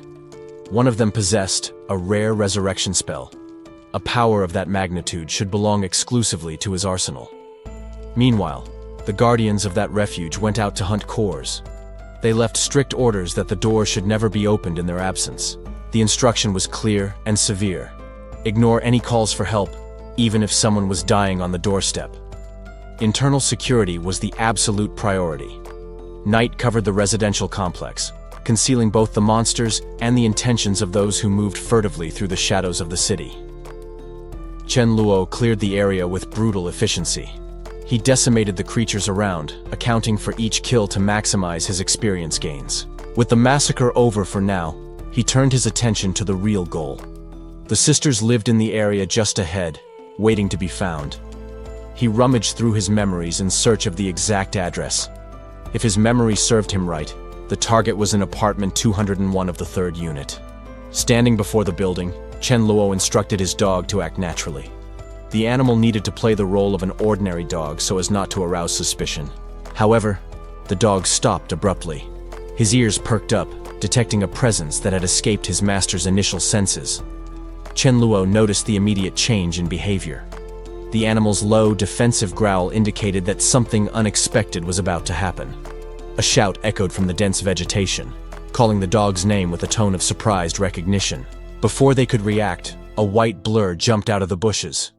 A cat collided with the black dog, turning the tension of the moment into sudden chaos. Chen Luo stopped short upon hearing an unexpected sound. A meow broke the silence of the night, completely diverting his attention from the main mission. The little creature seemed helpless and mournful. Faced with such a scene, the instinct to take the animal in and take it home arose almost instantly. However, the Lightning King did not take well to the competition. The dog reacted with hostility and jealousy, forcing his owner to intervene in the territorial dispute. It was then that something more important happened. A voice echoed nearby, and Chen Luo felt a shock of recognition upon identifying the familiar timbre. The feline also noticed the change in the atmosphere. Its instincts became sharp, reacting immediately to the sudden presence that was manifesting in the environment. The protagonist scolded his canine companion for his aggression. He saw the cat as a valuable asset and was determined to protect it, regardless of the dog's jealousy. Chen Luo held the animal firmly, ignoring Lightning King's silent protests. The situation seemed under control, at least as far as the animals were concerned. He reinforced his scolding of the dog, making it clear who was to blame for the mess. The young man's focus remained on the creature in his arms, who seemed to have won the dispute. To his surprise, the critter showed a specific interest in dried fish. Chen Luo was intrigued, wondering how the animal knew exactly what he carried in his inventory. Even so, he decided to feed the creature.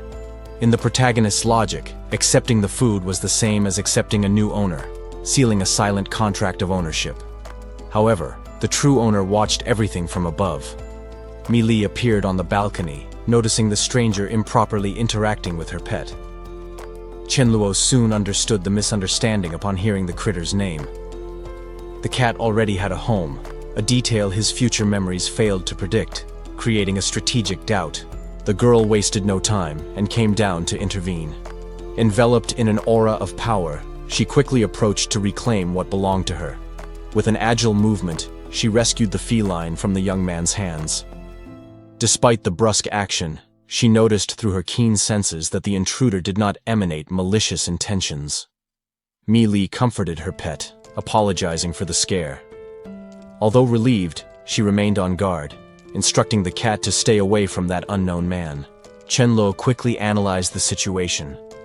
He concluded that if the older sister were present, she would never allow the young woman to expose herself alone to that danger. The protagonist decided to test the girl and turned his back to leave. The young woman, desperate at the prospect of being left alone, shouted for him to wait a moment.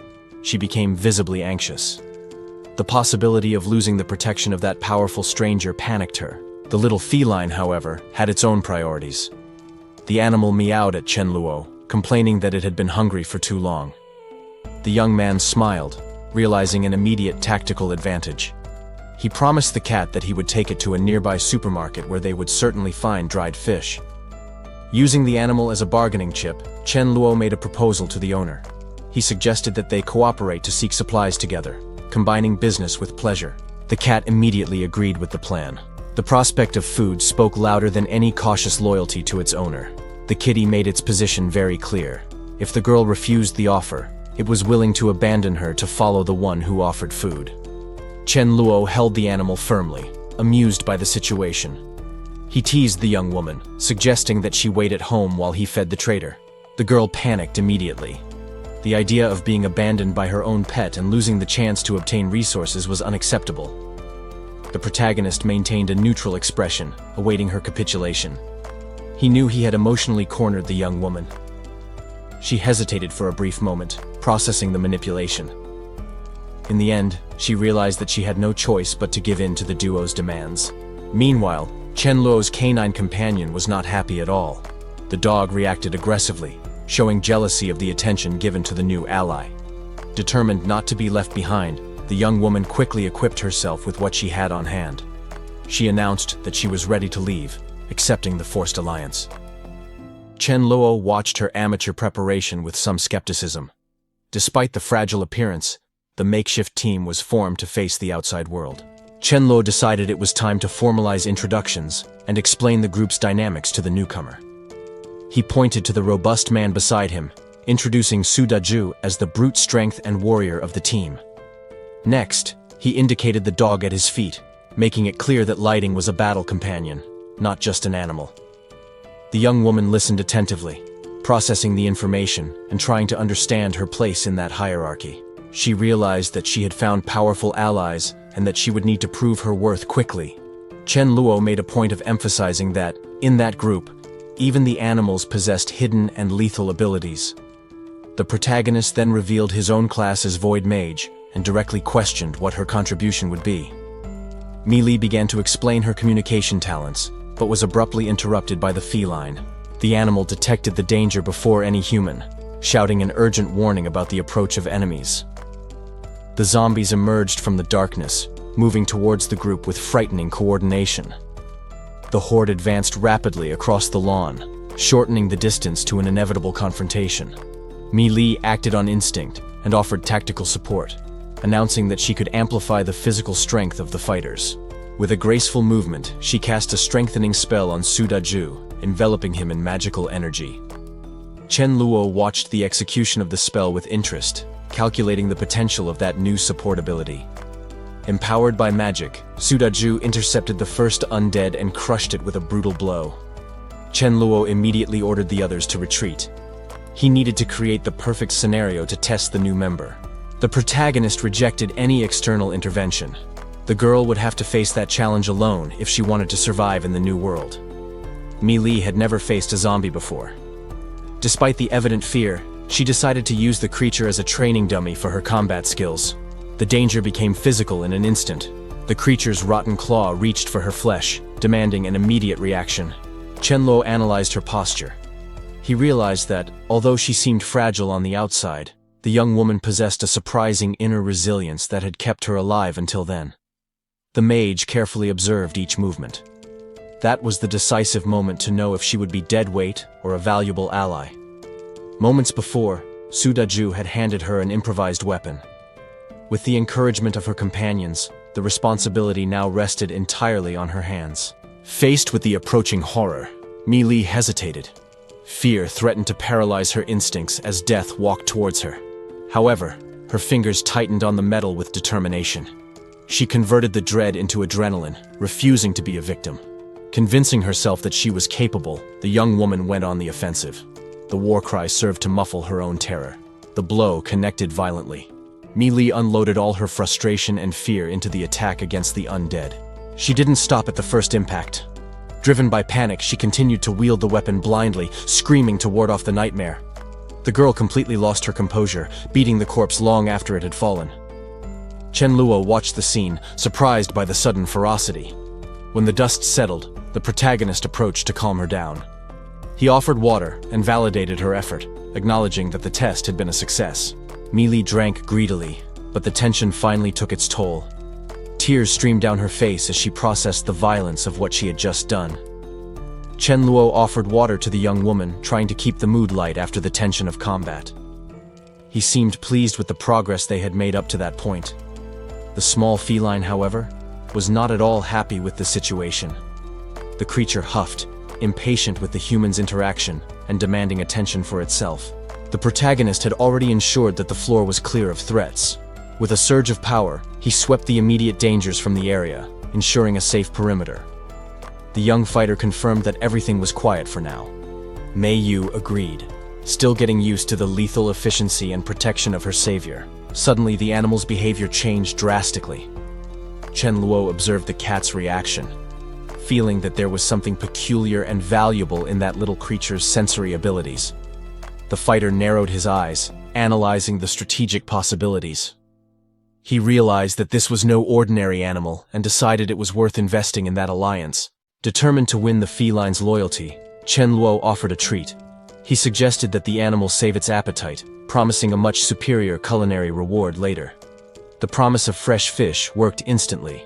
The cat, driven by gluttony, celebrated the agreement with enthusiasm, forgetting any previous hostility in exchange for the future meal.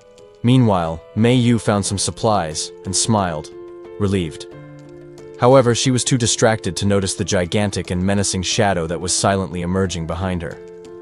The animal's instinct triggered an immediate alert. The feline sensed the deadly danger approaching even before the humans could react to the new threat. The young woman felt a disturbing presence and turned around. The expression of joy disappeared instantly, replaced by a sudden confusion upon realizing that she was not alone. A pale and immense monstrosity stood before her.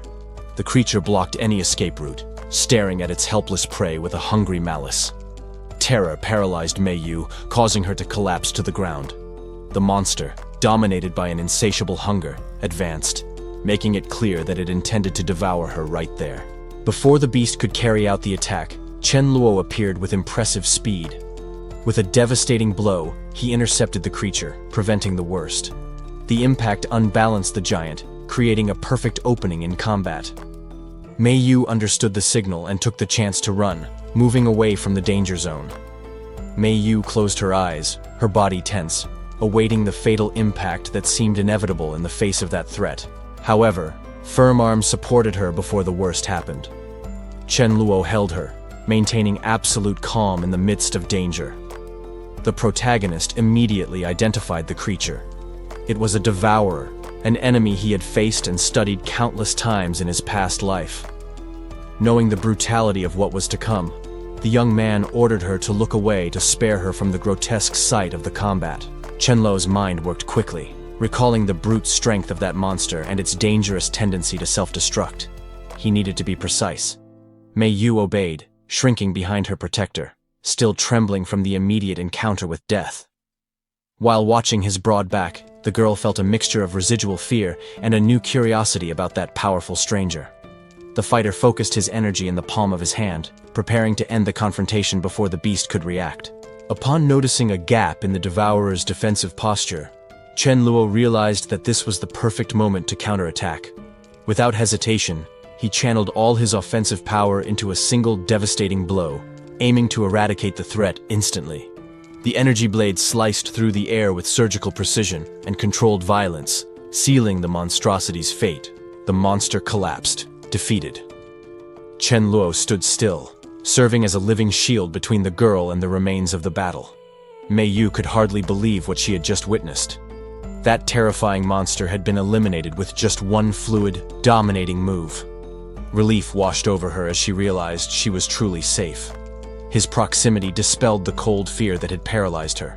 The young woman opened her eyes again, now staring at the face of the one who had rescued her from the abyss, feeling safe for the first time.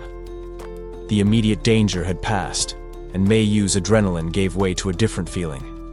She finally observed her savior clearly, wondering how she hadn't noticed his imposing presence before. Silence settled in the corridor as the two stared at each other. Chen Luo maintained a calm posture, waiting for the young woman to process the sudden turn of events. Her heart, once racing with fear, now beat for a different reason.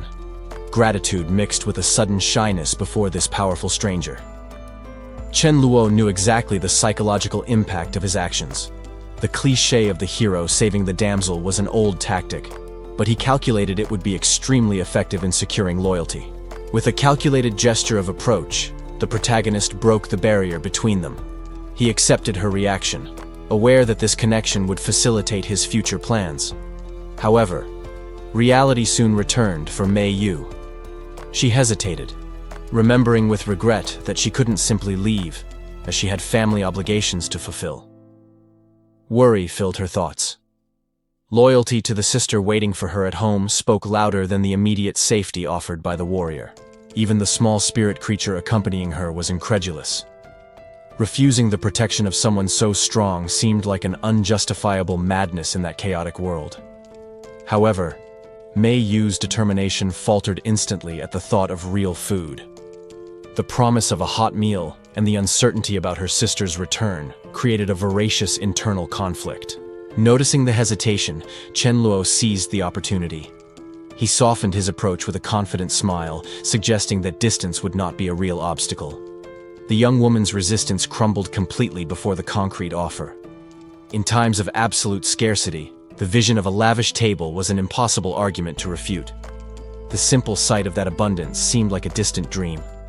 Both Mei Yu and her companion were mesmerized, momentarily forgetting the dangers lurking outside. Chen Luo smiled, pleased with the result. Everything was going exactly as he had planned, and winning her trust through her stomach was a simple move. The meal was devoured with an enthusiasm that betrayed the old hunger. The taste of fresh food was a comforting luxury that Mei Yu hadn't experienced in a long time. Satiated, guilt immediately returned to the girl's mind. She insisted that she needed to go back to avoid her sister's panic. But Chen Luo, pragmatic, proposed a solution to unite everyone in one place. Chen Luo assessed the danger of the night and suggested a practical solution. He mentioned that his house had enough space, and that it would be much safer if everyone stayed together at that critical moment. The protagonist formally extended the invitation to Mei Yu and Da Zhu. He argued that it didn't matter where he stayed, so it would make more sense for everyone to move to his refuge while awaiting news from her sister. The young woman accepted the proposal immediately. The prospect of a safe haven and reliable company was all she needed after the recent trauma. Chen Luo dismissed the formalities of mutual gratitude, taking responsibility for the decision. He made it clear that this was a unilateral action on his part to take care of the group, ending any discussion. Taking the lead, the young man ordered everyone, including the dog, to prepare to leave. The move to the new location would happen at that very moment. The group's transport arrived at its destination without incident. The truck stopped in front of the residential complex, marking the end of that dangerous journey through the night city. Upon disembarking, Chen Luo guided Mei Yu inside. He reinforced the availability of rooms and the comfort of the place, ensuring that living together would be peaceful. The young man seemed pleased with how events were unfolding. Bringing allies with potential to his territory was an important strategic step. With the agreement sealed, there was no turning back. The new routine of shared survival was about to begin. A short time later, the tension outside was replaced by the comfort of home. The group gathered to eat watermelon, an unthinkable luxury in that post-apocalyptic world. Mei Yu held the fruit, her eyes welling up. She felt incredibly lucky to have found someone who offered her not only protection, but light and her favorite food. Gratitude overflowed, and she threw herself into Chen Luo's arms. The protagonist accepted the gesture, solidifying his role as the young woman's unwavering protector. While consoling her, Chen Luo maintained his calm demeanor. He knew that moments of vulnerability like that were essential to strengthening bonds of loyalty. However, he had to police himself internally so as not to spoil the moment. The young man knew he needed to maintain the facade of a noble hero so as not to scare his new protege. To break the emotional tension, Chen Luo teased Mei Yu with a light comment about the food.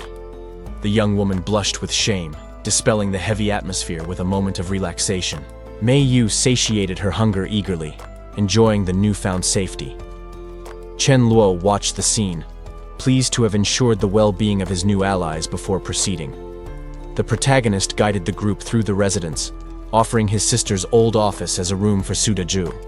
It was an improvised arrangement, but much safer than the streets. The young woman accepted the offer with visible relief. The prospect of a quiet night under a protected roof seemed like an unattainable luxury until recently. However, Chen Luo's mind remained alert. Even in that moment of domestic calm, he coldly calculated the next steps needed for the group's long-term survival. He discreetly activated his abilities, checking his current status. There was work to be done, and preparations needed before they could truly rest safely. Turning to Mei Yu, the young man offered a comforting gesture to soothe her nerves. Mutual trust needed to be solidified for this alliance to work. With the accommodations settled, Chen Luo bid farewell to the group. He announced that he would retire first, leaving the guests to settle in comfortably. Upon reaching his room door, he grasped the handle, hoping to find the silence and solitude needed to organize his thoughts and cultivate his power. However, as soon as he entered, his expression changed drastically. Surprise took over his face as he realized his private sanctuary was already occupied. His spiritual companion awaited him on the bed, adopting a demanding, almost human posture. She seemed to disapprove of her master's lateness in returning to rest. The creature soon changed its attitude, rubbing affectionately against his hand. It demanded attention and closeness, reaffirming the deep bond they shared. Chen Luo smiled, welcoming the animal. He decided to dedicate those night hours to cultivate energy together with her, strengthening both for the challenges of the next day. Meanwhile, far away, the battle raged. A command shout cut through the air amidst the chaos, signaling the critical moment of a confrontation against the monsters. Two survivors retreated in panic, trembling before the imminent danger. They hesitated to act, desperately seeking someone to protect them from total annihilation. Mi Ling took the lead in the battle, emanating power and pure frustration. She was fed up with carrying the weight of useless companions who cowardly hid behind her strength. Two men surrounded the woman, creating an unsustainable situation. She realized she would have no peace without reacting. Her patience ran out. Concentrating her inner energy, the fighter decided to retaliate against the provocation. Flames erupted violently, pushing back the immediate threat with overwhelming destructive power. The effort, however, took its toll. She became visibly exhausted, trying to catch her breath after the blast. The tension dissipated when the younger sister spotted Chen Luo. Joy took over her as she saw her savior return. The reunion was immediate. The girl ran into her older sister's arms, relieved to be together and safe again. Chen Luo watched the scene in silence, satisfied to have fulfilled his goal of reuniting them. However, his presence attracted the attention of the two men. They analyzed the newcomer, calculating the risk. Greed spoke louder. They saw in those two women a perfect opportunity to satisfy their shady desires. Trying to gain trust, the pair offered food to the younger girl. She politely refused, maintaining a certain distance. The young woman explained that Chen Luo had taken care of her, which alerted the men. They realized he was an obstacle. Mi Ling noticed the malice in the air. Her intuition screamed that the sudden courtesy hid ulterior motives. Whispering, the opportunists altered the plan. They decided they needed to neutralize the stronger sister before anything else. The man in the suit forced a friendly smile, insisting on offering supplies to lower the group's guard. The accomplice followed the game, extending the food with aggressive insistence, desperate to maintain the facade. Chen Luo immediately noticed the approach of strangers. The intentions of those people were too transparent to be ignored by the young man. One of the women suggested that the group go up to the apartment soon, trying to avoid an unnecessary confrontation at the building entrance. She kept a stern and assessing look on the newcomer. The presence of a stranger demanded absolute caution in this new reality. One of the men, however, got lost in ridiculous fantasies. The fool believed that forced coexistence with the women would be the beginning of a romance. Completely ignoring the delusions of others, Chen Luo went straight to the point. His immediate priority was ensuring there would be enough food in the place. The small animal in his arms seemed harmless at first glance. However, in a starving world, keeping a pet was seen as a dangerous luxury. The woman noticed the sudden change in the atmosphere. She noted that the greed of the other survivors was about to cause serious problems. Two men surrounded Chen Luo, ridiculing the fact that he kept an animal. To them, the creature was nothing more than a waste of resources and a potential meal. The creature, gifted with intelligence, perfectly understood the threat. It reacted with fury, indignant at the audacity of those humans to consider devouring it. Frightened by the unexpected ferocity of the animal, the men retreated. Fear quickly turned into aggression, deciding they needed to kill it right there for safety. Chen Luo raised his hand, interrupting the discussion coldly. He asked for calm, suggesting that he would resolve the issue of personal food personally. The aggressors smiled, mistakenly believing that the young man had given in to pressure. They arrogantly reaffirmed that they would not share their supplies. The protagonist's tone changed drastically. He clarified that the only unwanted animals there were the two men in front of him, and ordered them to disappear. The pair reacted with indignation to that direct affront. They tried to intimidate Chen Luo, boasting about their supposed combat experience against zombies. The young man just smiled mockingly at the empty threat.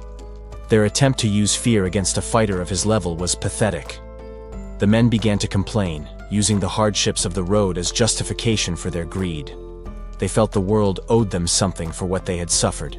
Their indignation soon found a specific target. It seemed an unforgivable offense that an animal received food while humans went hungry.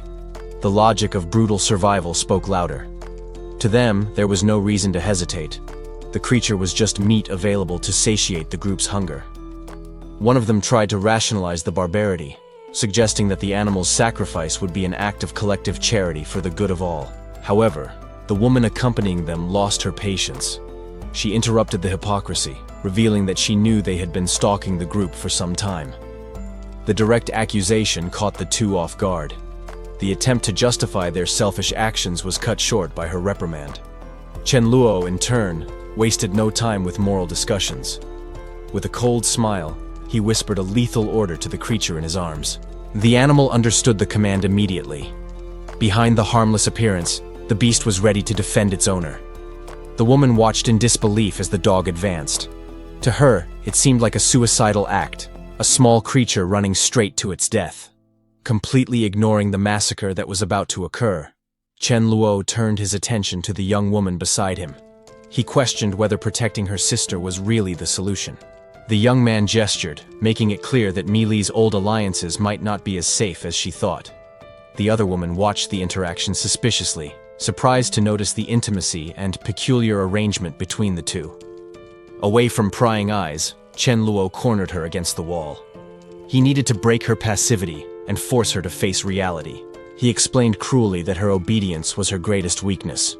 Her sister manipulated her precisely because Mili was too docile and useful. With the girl now vulnerable and attentive, Chen Luo prepared to ask the decisive question that would test her loyalty. Chen Luo approached the young Mili with a calculated smile. He decided to use charm to plant an idea in her mind. The protagonist whispered the final instruction. It was imperative that the girl talk to her sister exactly as he planned. He knew that demanding absolute obedience seemed cruel. However, Chen Luo reasoned that indiscipline would be fatal for the group in the future. The young man held the girl's shoulders to emphasize his point. He convinced her that this manipulation was, in fact, an act of protection. Later, in the kitchen, the focus shifted to the supplies. The leader warned the women about wasting fresh ingredients on the wrong dishes. The red-haired woman questioned his culinary logic. Beside her, the elegant lady just watched the growing tension. The space became too small for so many egos. The women continued to prepare the meal under the implicit surveillance of the newcomer. Chen Luo tried to end the discussion abruptly. He reminded the older sister that this should be a moment of celebration for the reunion. The redhead tried to claim ownership of the items. The boy, however, dismissed the concern with arrogance, assuming total control of the resources. She fell silent, visibly displeased. The woman realized that arguing with that man was useless at that moment. While setting the table, a mathematical oddity arose. The count of available water bottles did not match the number of people present. The elegant lady ignored the numerical detail. She instructed them to serve only the vegetable soup to ration the stock.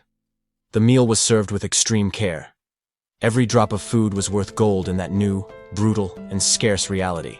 The group sat down to eat next to the muscular man. The atmosphere was heavy, with silent alliances being tested with each spoonful. Mili tried to calm the tense situation. The young woman defended Chen Luo's character to her sister, proving that his manipulation was already working. Chen Luo denied the request immediately. That resource was not intended for her, and he made no effort to be subtle. The direct response caught Mei Yu by surprise. She stopped, stunned by the sudden exclusion and the coldness of the treatment. The disbelief quickly turned to fury. She gritted her teeth, feeling offended by the distinction he made between those present. Chen Luo, however, ignored her frustration. He turned his attention to those he considered allies, enjoying the camaraderie. He established a simple and brutal rule. The delicacies he risked his life to bring were exclusive to his own people. The look he gave Mei Yu was a sharp reminder. She was still an outsider, outside the circle of protection and privileges. The other survivor wasted no time. She immediately reaffirmed that her life belonged to him since the rescue, securing her place at the table. Even the dog joined the fight for attention. The animal barked enthusiastically, declaring itself also the master's property to guarantee its share. The cat followed suit soon after.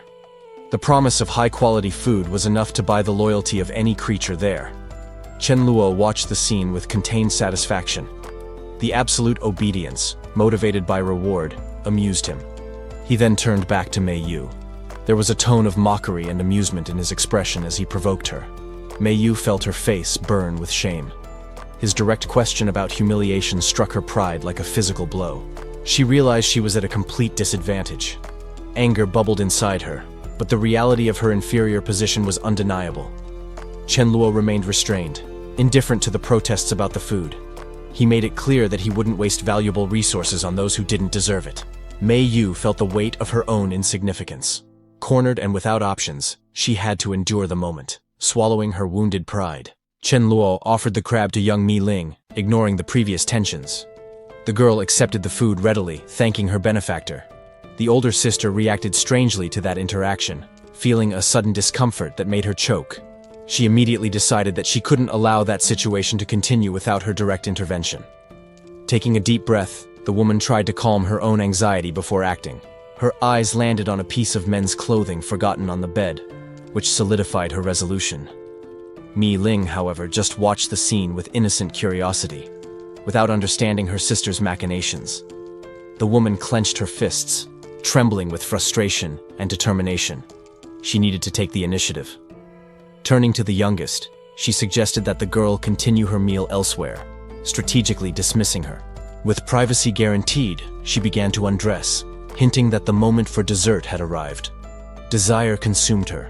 She questioned herself why, among so many options, she craved that dangerous man so much.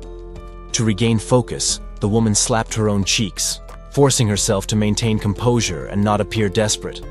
Meanwhile, Mi Ling savored a grape, completely oblivious to the seduction plan unfolding beside her. The older sister finally revealed herself, dressed provocatively to capture Chen Luo's attention. The atmosphere became heavy when she entered the room, confronting the protagonist and the young girl with her striking presence. Chen Luo, maintaining his usual coldness, simply instructed them to accompany him to the bedroom. Chen Luo just relaxed, savoring fresh grapes. His carefree attitude, however, seemed to deeply irritate the red-haired woman who watched him in the background. The young man offered the fruit with a provocative smile. The woman immediately realized that he was acting that way on purpose, just to test the limits of her patience. The verbal tension quickly turned into physical contact. Agile hands tried to restrain each other's movements in a sudden dispute for control of the situation. The older sister soon understood the play. She realized that the youngest had allied herself with the stranger to irritate her, turning the situation into a fight between the two. The punishment for the betrayal came in the form of merciless tickling. The red-haired woman was determined to show dominance over her younger sister and end that game. Between forced laughter, the girl tried to justify herself. She pointed to Chen Luo, claiming that he was the captain and that she was just following his orders. Taking advantage of the proximity, the young woman whispered to her sister. She tried to argue that it would be more advantageous to stop resisting and agree to collaborate with the guy. The red-haired woman, however, maintained her wounded pride. She considered it ridiculous to surrender or retreat just for the promise of a better meal. The youngest watched the other's expression in silence. She pondered how she could break that barrier of stubbornness that could be costly for both of their survival. She opted for a softer approach, hugging her sister from behind. The young woman hoped that affection would soften the older one's rigid and defensive posture. The strategy had an unexpected effect. The woman stood up with a defiant look, determined to confront the situation head-on and see who would really emerge victorious. With firm steps, she headed towards the exit of the room. Her pride prevented her from accepting his food without first establishing her own terms or trying something bold. In the hallway, Chen Luo waited seated. The younger sister ran to him, begging him to use his influence and prevent the other from making a reckless mistake.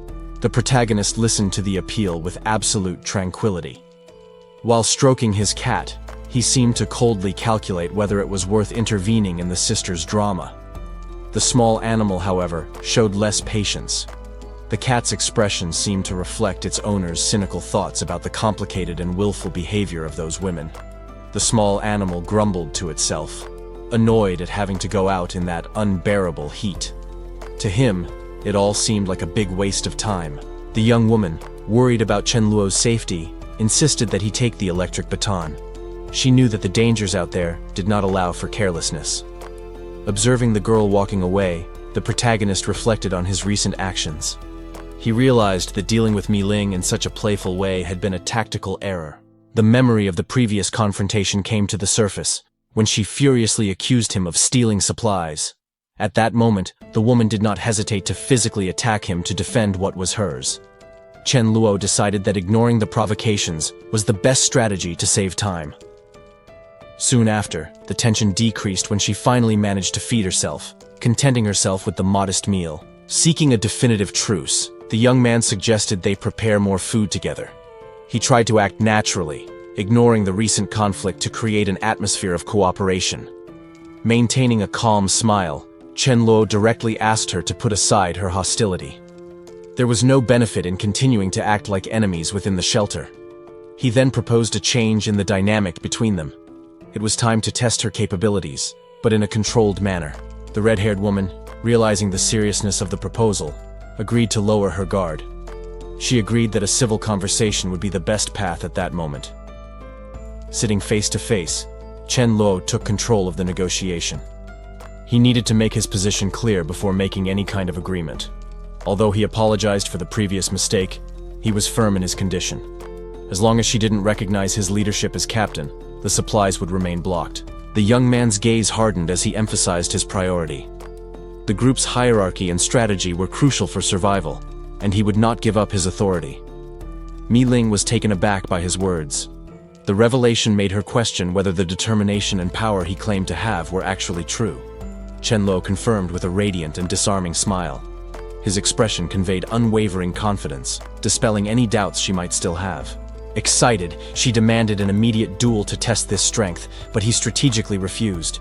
The young man claimed his powers were unstable, buying time to evolve before the real confrontation. Mi Ling exploded with indignation. 2 days of accumulated hunger had exhausted her patience, and his attitude only worsened her unstable mood. Chen Luo, however, chose to feign innocence. He knew that deflecting the subject with a harmless posture was the best strategy to avoid escalating the discussion.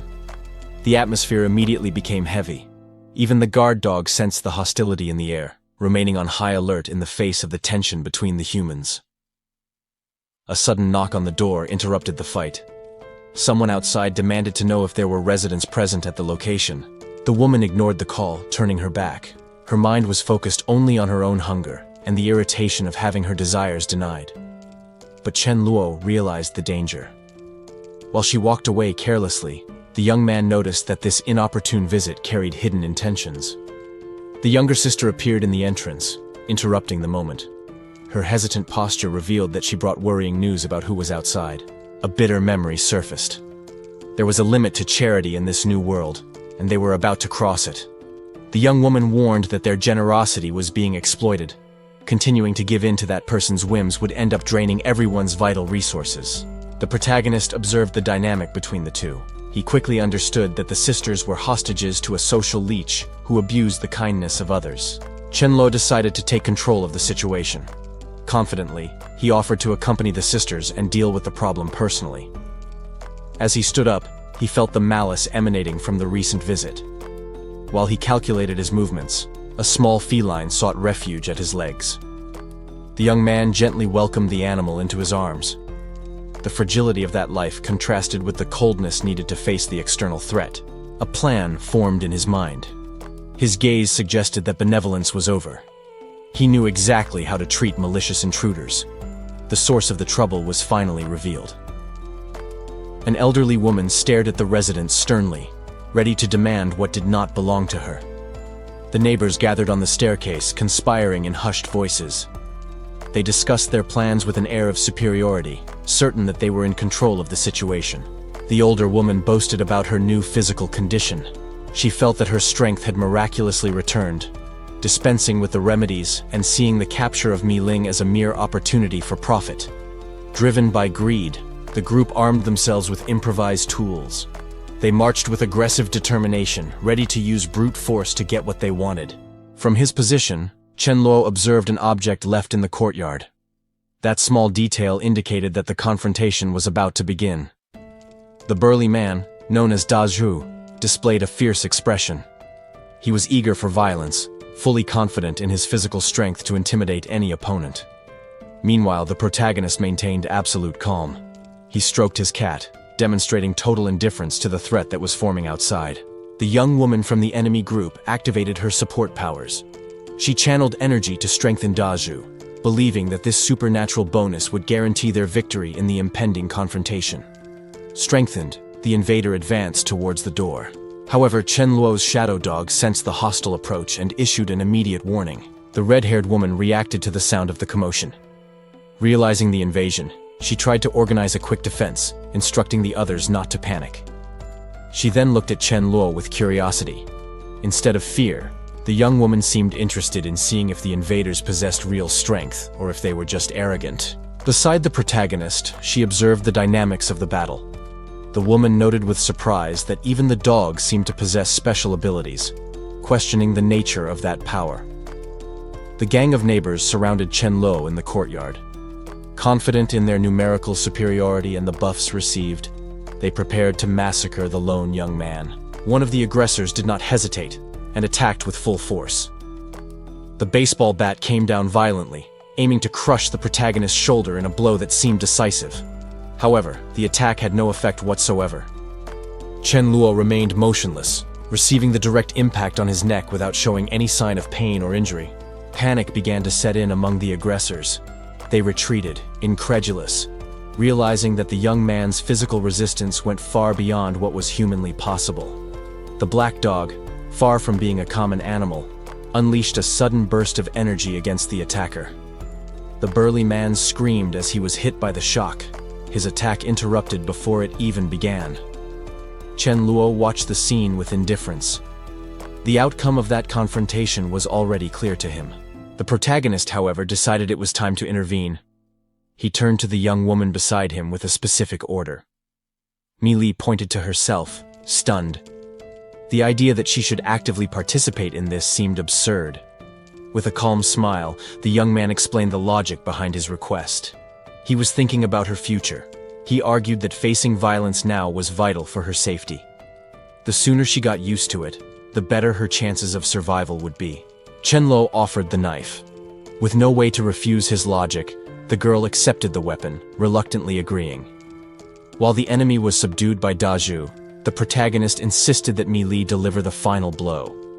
It was a necessary test. Holding the blade with trembling hands, she felt cornered.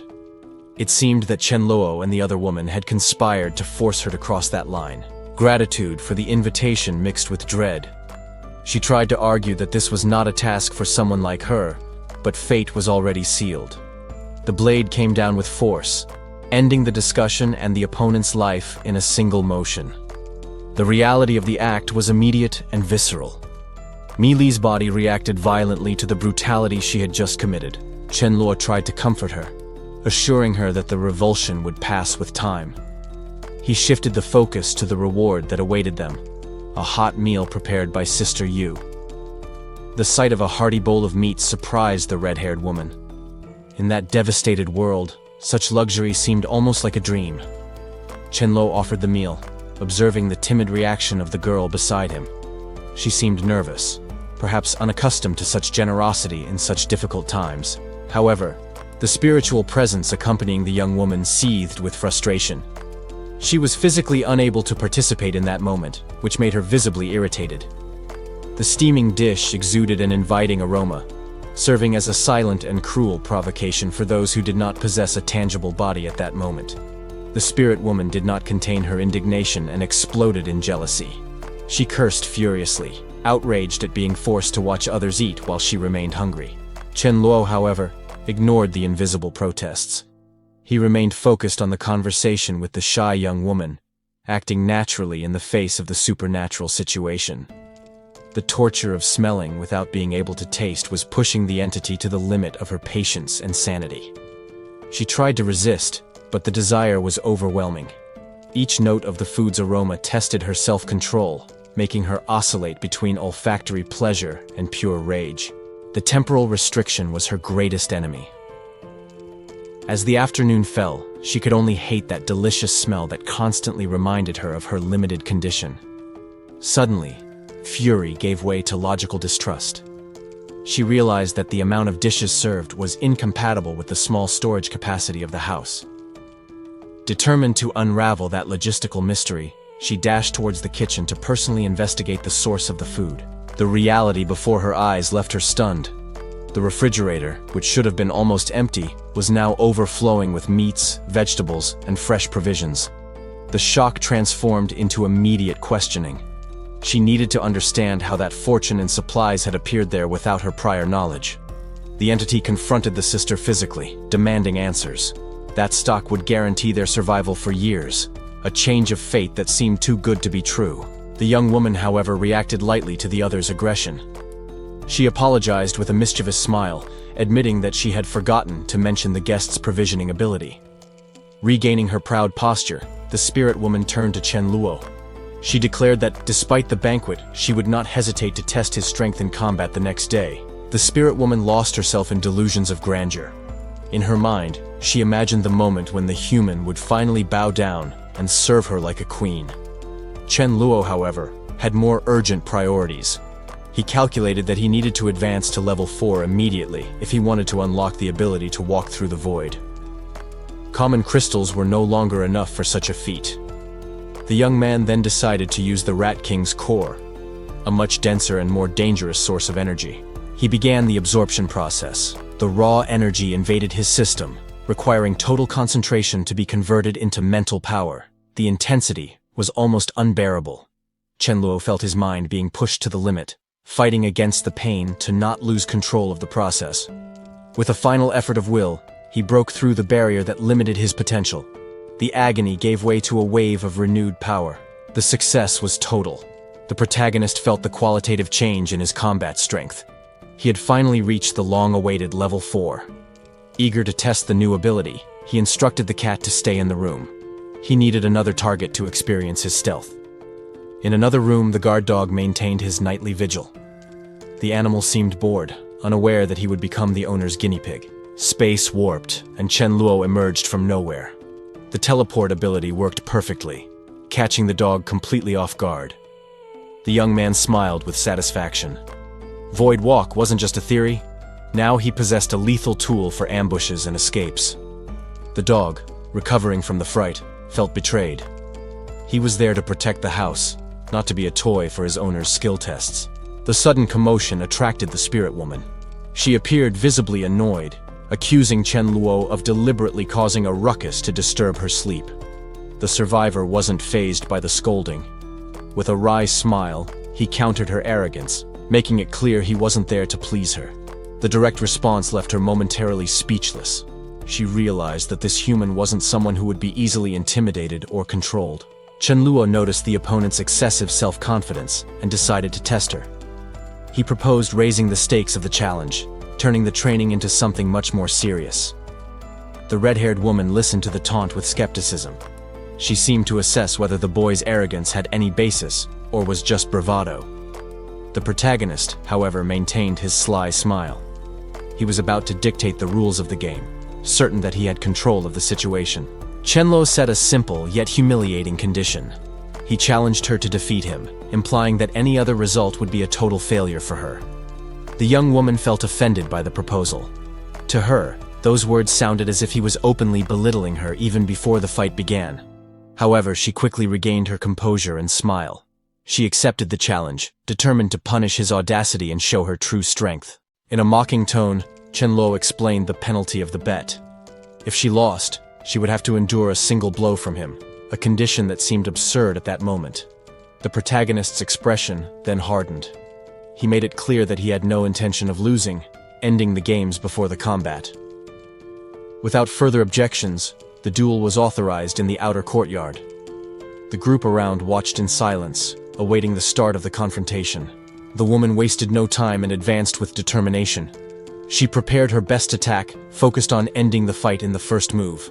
However, her perception failed at a crucial instant. The target in front of her simply ceased to exist, causing her immediate shock. Her blow hit only air, passing through a residual image. Chen Luo's speed exceeded any expectation, leaving her vulnerable and confused. In the blink of an eye, the protagonist resurfaced behind her. The tactical advantage shifted instantly, without her even being able to follow the movement. Before the young woman could react, she felt his hand close around her neck. The trap had closed with surgical precision. The fight ended before it even began. Chen Luo completely immobilized her, proving that his confidence was the result of overwhelming superiority. Chen Luo maintained proximity after the combat, invading the defeated opponent's personal space.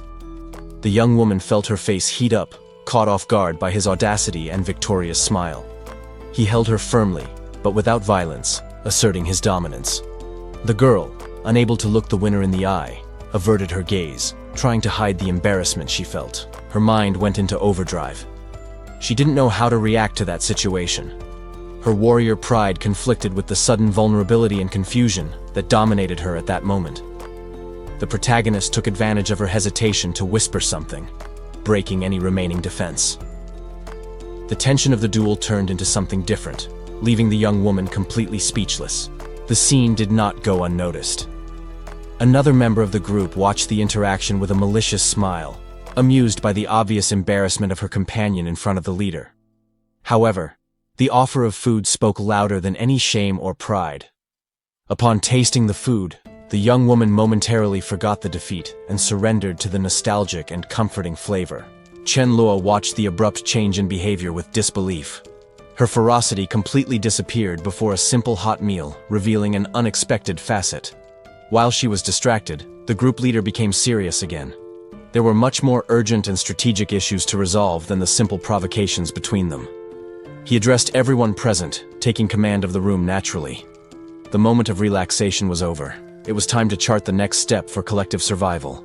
Chen Luo explained the gravity of the current situation. Resources were becoming increasingly scarce, and the infested areas made the search for supplies a suicidal task for isolated individuals. The young man emphasized that the New World Order demanded numbers and organization. Lone survivors were easy prey. Only uniting in cohesive groups would guarantee safety against external threats. The group absorbed his words in reflective silence. The logic was irrefutable. They needed to consolidate forces and cooperate immediately, or be swallowed by the dangers that surrounded them. With the plan established, Chen Luo allowed himself a moment of levity. He cast a provocative look at the loser of the bet, reminding her that the debt still needed to be paid. However, he maintained realism about the risks. Even with their combat strength, engaging in direct conflict with larger groups would result in unacceptable injuries and losses. The protagonist's gaze became cold and calculating. He began to ponder how to use all available resources, including the visual appeal of his allies, to manipulate future situations to his advantage. Chen Luo explained the reality of the situation to his companion. Since they couldn't join other groups, only one viable option remained for them to survive. He decided that they would create their own organization, divided into tactical sub-teams. However, the protagonist made it clear that his standards were high and he wouldn't accept just anyone. His authority was accepted immediately by those present. The survivors agreed to follow his orders and form the new team under his absolute command. The young man outlined a strategic forecast about the future of the region.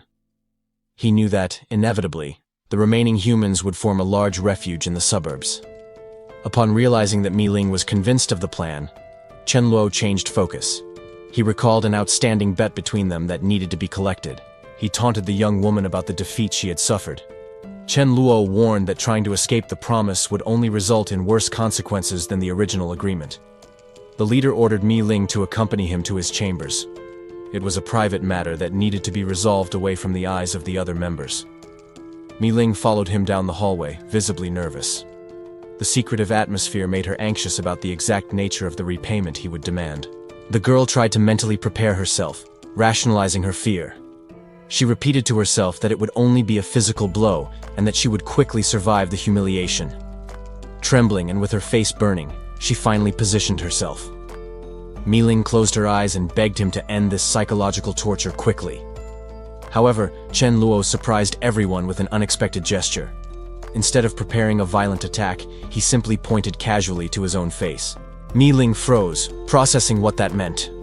Momentary confusion replaced the fear of physical impact, giving way to a new kind of panic. Shame hit her with full force as she understood the insinuation. She tried to argue, stammering before this demand that seemed much more intimate than a physical punishment. Her reaction was instinctive and explosive. Chen Luo ended up stunned, realizing too late that playing with Mi Ling's nerves had its own painful risks. After the incident, the young woman tried to regain her composure. Despite the previous outburst, she couldn't hide the deep embarrassment that dominated her expression. The young woman was on the ground, urging him on, vulnerable and unsure of exactly what he would do next. Chen Luo hesitated for a moment. He never imagined he would have the future fire fairy in such a compromising and tempting position. Determined to seize the opportunity, the protagonist grabbed her leg, catching her off guard. She panicked immediately, demanding explanations and making childish threats if he dared to hurt her forcefully. The young man ignored the protests and prepared the blow, keeping her trapped under his absolute control. Chen Luo pondered whether he should kick her to avenge future events, but questioned the real need for such violence now. Realizing that the time for hesitation was over, he made an impulsive decision. Instead of a serious attack, he delivered a humiliating slap, making her scream in surprise and pain. The humiliation was immediate. Her face burned with shame and anger at his blatant attitude. Chen Luo, far from regretting it, taunted the future warrior with an expression of pure mockery and satisfaction. Her fury exploded. She tried to attack him, vowing revenge, but he just laughed at the clumsy attempt. He immobilized her again effortlessly, whispering a lethal threat if she dared to reveal that humiliation to anyone. Even defeated and sulking, she heard his final warning. Any new trick would result in a real punishment. The woman realized she was at a disadvantage and reluctantly decided to accept the situation. However, all the resentment disappeared as soon as the food was served. She devoured the meal, completely forgetting the previous fight. Chen Luo downplayed the thanks with a casual gesture. For him, this was just what was needed, so he encouraged the group to feed themselves while they could. However, his mind did not rest.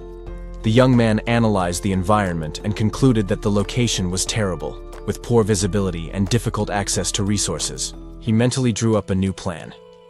Instead of protecting them all the time, it would be more efficient to use the local monsters to train Mi Ling and the others in real combat.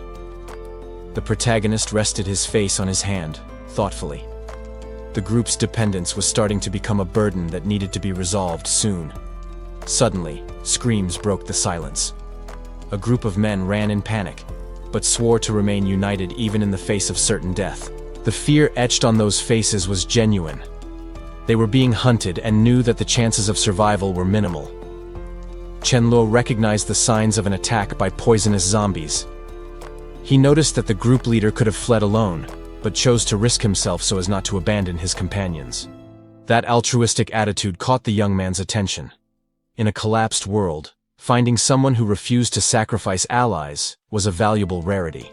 Chen Luo's interest was piqued. He saw potential in that stranger and decided that he wouldn't just stand by and watch the massacre. The command was given silently. The small dark creature jumped into action, ready to intercept the threat before it was too late. Xemil. The survivors watched the truck with a mixture of shock and relief. Realizing that the driver was not a threat, but the salvation they had been hoping for, the tension of the moment dissipated.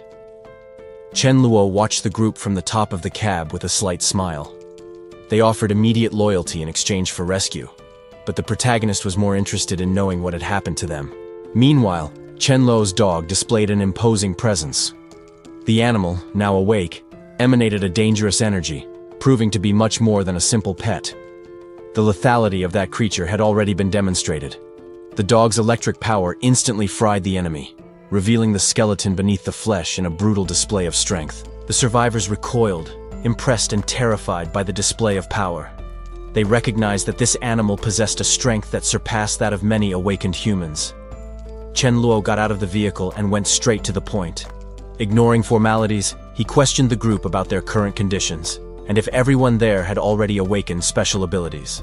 The group leader, a young man with a headband, stepped forward to explain. He revealed that he awakened on the third day, gaining an ability that significantly amplified his physical strength. Another young man, Li Fei, introduced himself humbly. Although he also controlled electricity, he admitted with shame that his power was insignificant and weak when compared to Chen Luo's dog. The group leader maintained a serious expression, aware of his own vulnerability. The difference in power between them and the newcomer was abysmal, and he knew it. He reported how they were almost decimated by a poisonous zombie while searching for supplies. Chen Luo, seeing utility in those numbers for his plans, introduced himself and proposed that they form a team. The proposal was accepted with immediate gratitude. The young man bowed in respect, thanking him for the recruitment and the rescue, sealing an alliance based on the need for survival. Chen Luo instructed the group to be practical. He ordered them to leave behind unnecessary loads, reminding them that they could find better supplies in the city's malls and streets. He pointed to an empty residence nearby. With authority, he ordered them to settle there temporarily and await his return, establishing a safe meeting point. Observing the woman in the group and the others, Chen Luo made a cold mental assessment. He concluded that despite the difficulties, those survivors had potential and would not be a waste of resources. The oldest man in the group nodded, demonstrating total submission and understanding. They knew that, in that chaotic new world, following the orders of the strongest was the only guarantee of life. Chen Luo opened his dimensional space and threw supplies to the newly subjugated group. He ordered them to settle on the second floor and clean the place, immediately establishing the hierarchy. The survivors held the bags of rice and potatoes tightly. For them, receiving such basic food seemed like a miracle, guaranteeing survival for a few more days. The group leader, however, was still shaken. He realized that, if even the pet was so powerful, the four of them together would never stand a chance against the master. Meanwhile, the protagonist casually ate a snack. His relaxed posture contrasted brutally with the tension and fear that the others felt at that moment. The young man with the headband tried to politely refuse the excessive generosity. He felt that, having been saved, they had no right to accept supplies without offering anything in return. Looking at the food in his hands, gratitude mixed with shame. That simple gesture of charity was something rare and precious in the devastated world they lived in. Chen Luo, however, clarified his intentions with a practical smile. He explained that real privileges and full trust would only be granted when they proved their worth as core members. The explanation was accepted without question. As the master walked away, the survivors bowed in respect, formally recognizing him as their new captain. Before leaving, Chen Luo handed a communicator to the group leader. He instructed the young man to contact him immediately if there was any problem, receiving an obedient confirmation. Later, walking through the forest, Li questioned his strategy. She was worried about the safety of allying with strangers at such a dangerous time. Suddenly, Chen Luo's instincts flared. He acted quickly, pushing his companion down and forcing her to hide in the dense vegetation. The sound of a heavy engine broke the silence. A large vehicle parked nearby, indicating the arrival of unexpected new visitors. A silver-haired woman with an imposing posture got out of the transport. Her appearance exuded authority, and the protagonist immediately recognized who she was. Hidden in the bushes, Li noticed her companion's reaction. Surprised, she whispered a question, wanting to know if he knew that mysterious figure. The young man confirmed the suspicion seriously. He explained that the newcomer was a famous CEO and elite designer, someone he didn't expect to find there. However, his tone changed to a dark warning. He revealed that, behind the facade of success, she was a complete psychopath who, after the apocalypse, founded an exclusive refuge for women, treating everyone else with relentless cruelty. The protagonist's mental image showed the fate of those who dared to defy the leader's rules.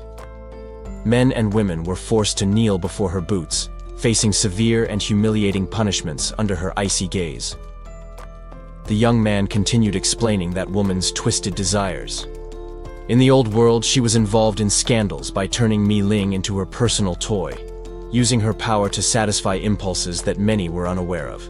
Memories of a tragic past surfaced. Mi Ling appeared weakened and vulnerable under the CEO's control. It was a cruel fate that the protagonist seemed determined to prevent from repeating in this timeline. With a confident and enigmatic smile, the young man realized that his influence was already altering the course of history. The meeting between Mi Ling and Mu Tiange would happen much sooner than expected, opening new possibilities for his plan. Feeling the weight of his gaze, the companion beside him questioned the reason for that expression. He seemed to be seeing pieces of a board that only he could fully understand. He just closed his eyes for a moment, maintaining a reflective silence. He was processing every detail of the information he had about the powerful figures who were now crossing his path. Suddenly, his attention turned to another figure in his memory. He remembered a woman named Shu Yun, an important piece who also played a crucial role in the events he already knew. He lamented her fate in his thoughts. Shu Yun was an extremely powerful ice ability user, but unfortunately, her light went out too early in the initial stages of the apocalypse, a strategic loss that he still remembered with regret. The silver-haired woman approached with a challenging look, pointing her finger authoritatively.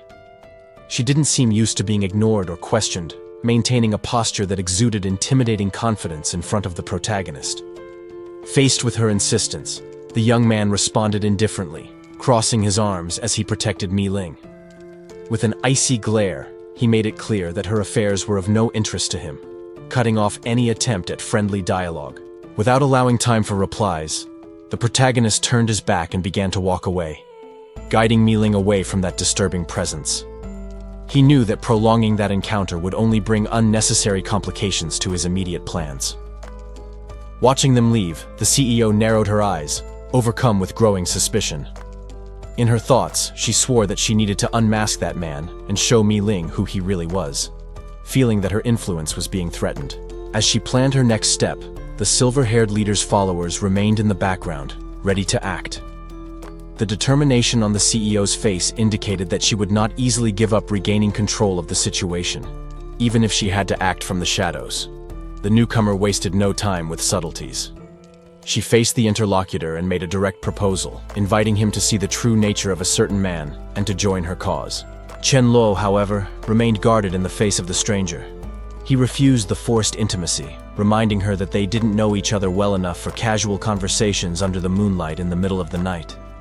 Ignoring his distrust, the woman offered valuable information as a bargaining chip. She revealed the location of a large shopping center to the east, full of essential supplies. The young man felt a moment of internal embarrassment. He knew that information was useless, as he himself had already looted all the supplies from that location previously. The woman continued, explaining that her motivation was purely vengeful. She was determined to punish the trash responsible for her problems, seeking justice at any cost. With a fervent look, she declared that she considered it an honor to help CEO Mu. Her expression made it clear that she harbored a deep contempt for that kind of dishonest people. Chen Luo had no interest in getting involved in her personal crusade. He simply nodded and said goodbye abruptly, trying to end the encounter and go his own way. The mysterious woman watched him walk away, frustrated.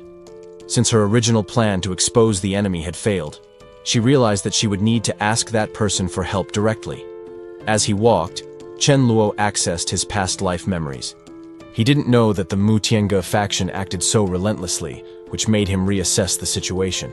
The young man stopped suddenly, and a murderous aura emanated from his body.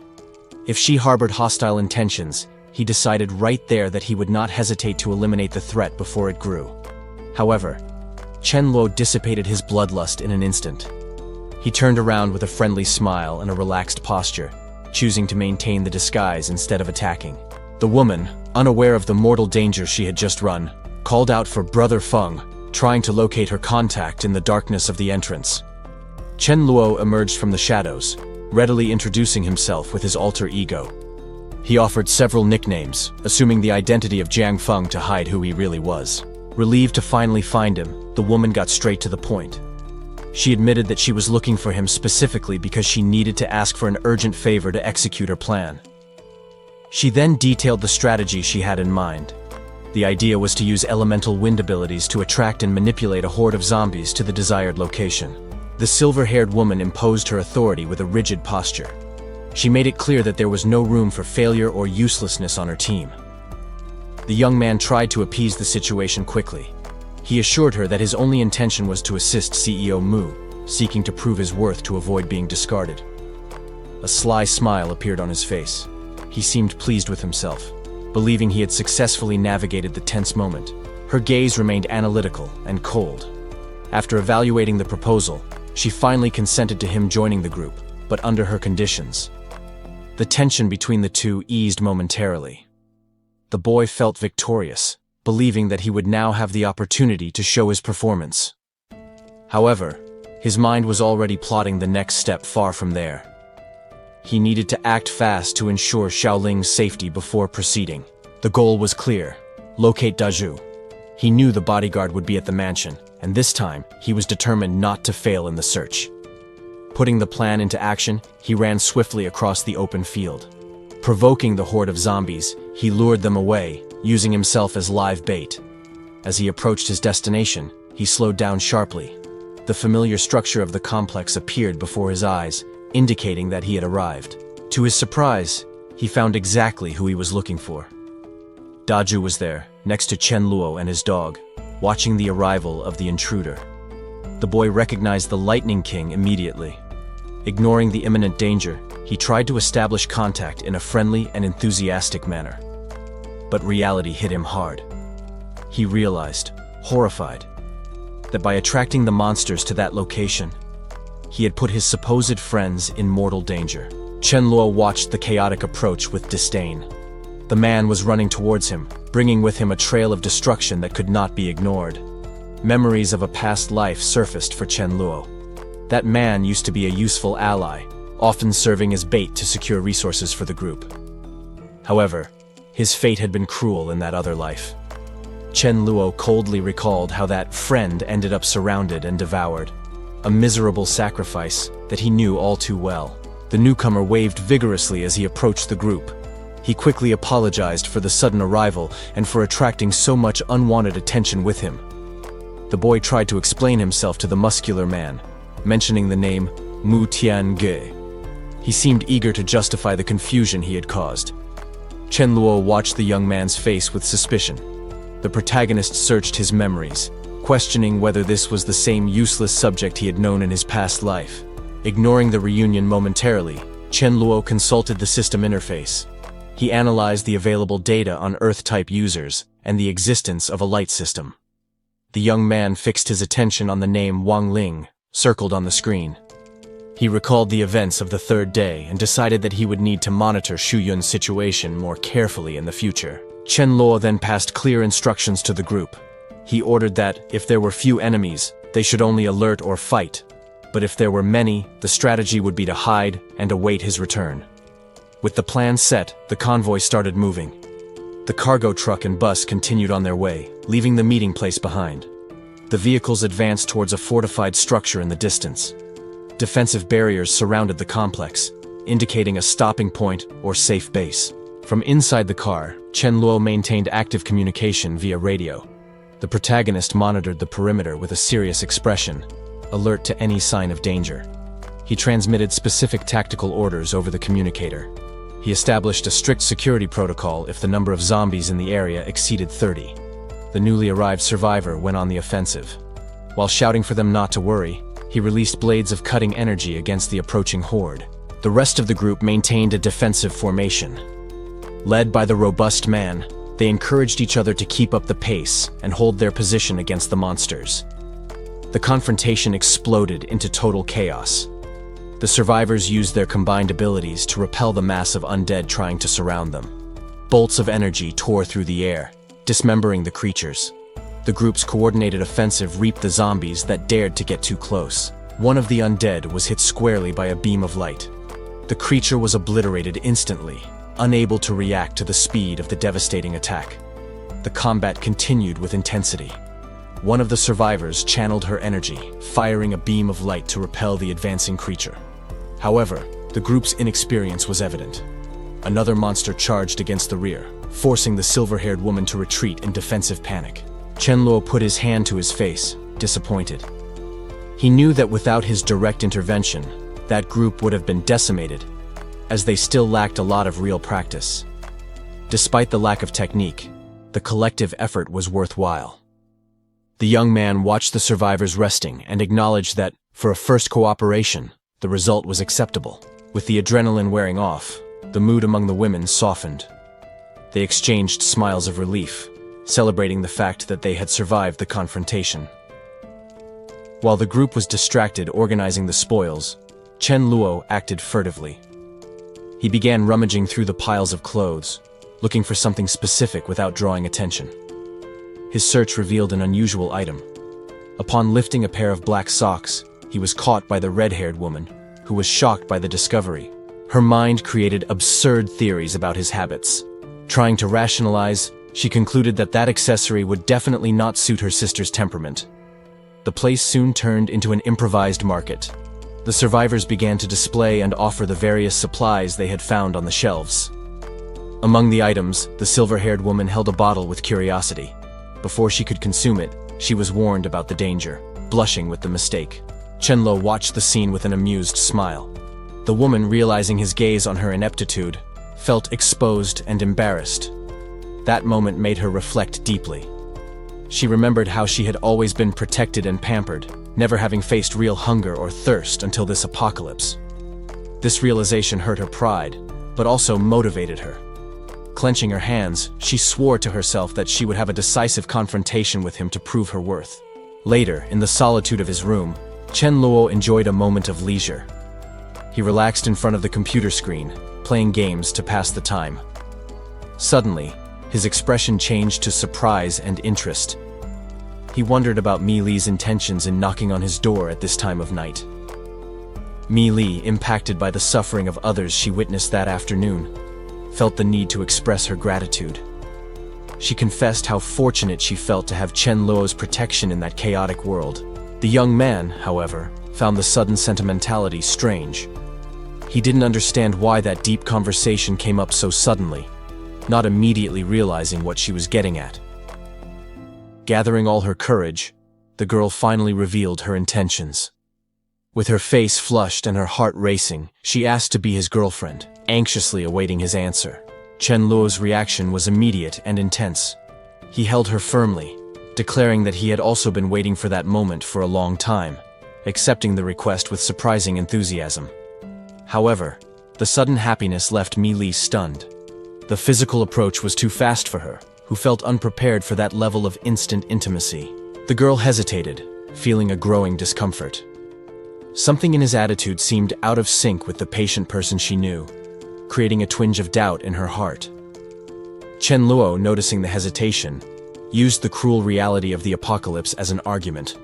He reminded her that death could come at any moment, justifying the rush to consummate that romance.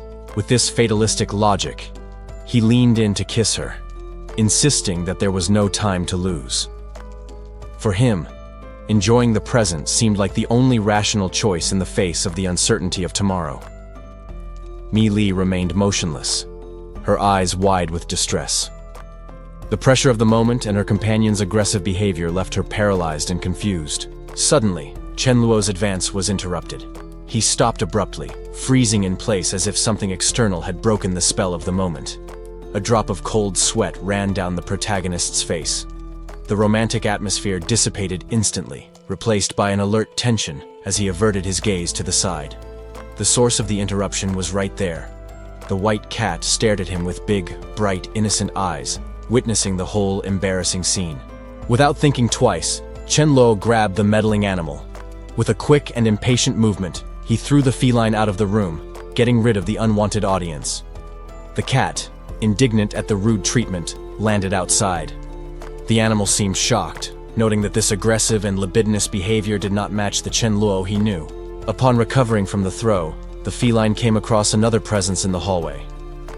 The silver-haired woman was there, watching the scene curiously with an amused smile on her face. The little white cat seemed to be judging the situation, while the pink-haired woman was processing what she had just heard. She wondered about what kind of bullying method Chen Luo was using, feeling confused by his justification for having expelled the animal. XML. The atmosphere shifted as the woman stood up, walking across the room under the watchful gaze of a small, shadowy being on the floor and the white cat.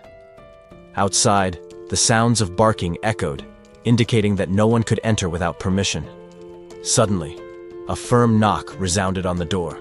The clenched fist indicated an urgency that broke the silence of the room, signaling that the private conversation between the two would inevitably be interrupted by someone from outside. The pink-haired woman froze, her face slightly flushed, and an expression of uncertainty. The interruption seemed to have come at the exact moment when the tension between her and Chen Luo was at its peak. She turned, letting out a sigh of resignation as she commented to herself that her plan had been ruined. With an ironic tone, she compared the situation to having her cabbage eaten by a pig, deciding it was best to forget about it for now. Chen Luo appeared right behind her, with his hands in his pockets and a satisfied smile. On the other side, a short-haired woman held a container, questioning why he hadn't come down yet to eat the special pork dish that had been prepared. In a teasing way, Chen Luo approached the pink-haired woman, whispering that she was very aware of everything. He seemed amused by her keen perception of the group dynamics and recent events. The short-haired woman watched the interaction with a worried and thoughtful expression. She wondered what Chen Luo intended to do next, and how his actions would affect the balance among the survivors. On the floor, the contrast was evident. While the small, shadowy being devoured its food eagerly in the dog bowl, the white cat remained motionless on the sofa, observing the human chaos with its usual feline superiority. Chen Luo, maintaining his relaxed tone amidst the apocalypse, tried to negotiate with the feline, holding out his hand for a high five. However, the white cat, with an expression of pure demand, made it clear that the previous agreement was not enough and that it would need 20 portions to be satisfied. Giving in to the animal's whims, Chen Luo stroked the cat's head with a knowing smile. He commented lightly that, in addition to the extra portions of food, the cat seemed to have decided that it needed a feline companion to sleep with during the night, sealing the unusual friendship for good. The scene then changes to a large outdoor banquet, where all the team members are gathered around laden tables. The captain, from the head of the table, asks for silence and interrupts any small talk, preparing to make an important announcement to the group. In response to the leader's gesture, everyone present raises their glasses in a collective and enthusiastic toast.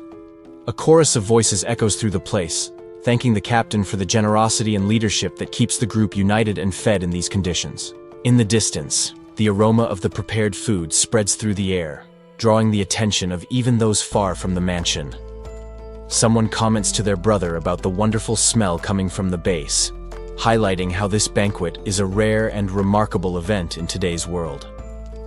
Chen Luo and Mi Li were enjoying a rare moment of tranquility, savoring the hot food that contrasted with the chaos around them. The aroma of the meal, however, did not go unnoticed. Someone nearby immediately recognized the smell of meat, something precious in these circumstances. Inside the nearby vehicle, a man scolded his hungry companion. He insisted that the group's priority should be water, ignoring her desires for the other's food. Chen Luo's meal was soon interrupted. A robust stranger approached the table, apologizing for the sudden intrusion. The leader of the other group, a silver-haired man, took the lead in the negotiation. Chen Luo smiled, showing that he was open to a commercial exchange. The newcomer ordered his subordinate to bring the payment.